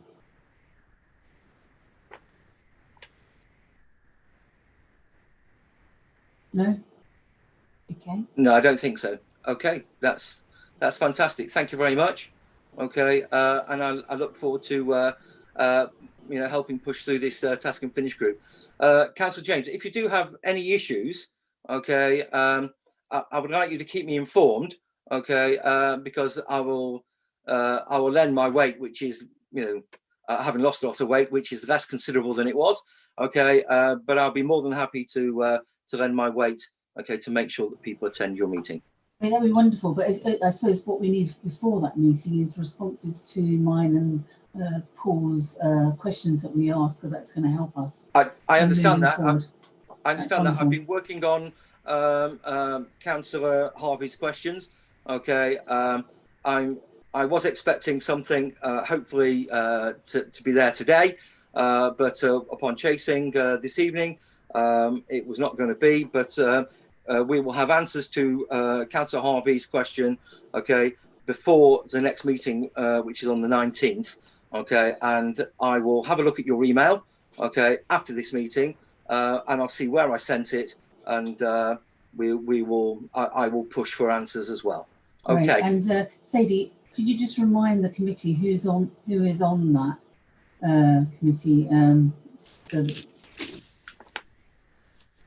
Yeah, I think it is. It is on the work task. Councillor Harvey, Councillor Gavin James, Councillor David George, and Councillor Anneli Cubitt. We added Gary because you were meant to be on. Gary claimed he wasn't on it. You weren't on it. You don't want to be on there, Gary. No. No, not at this such late stage. Thank you. What about you, Carolyn? Or someone from? No. It's coming back to main committee anyway, so it's going through the local plan. So we'll pick it up then. That's fine. champion. Okay, if everyone's, well, not exactly happy, but happy-ish, okay, and we've conducted the business for tonight, okay, I'd like to say thank you very much, and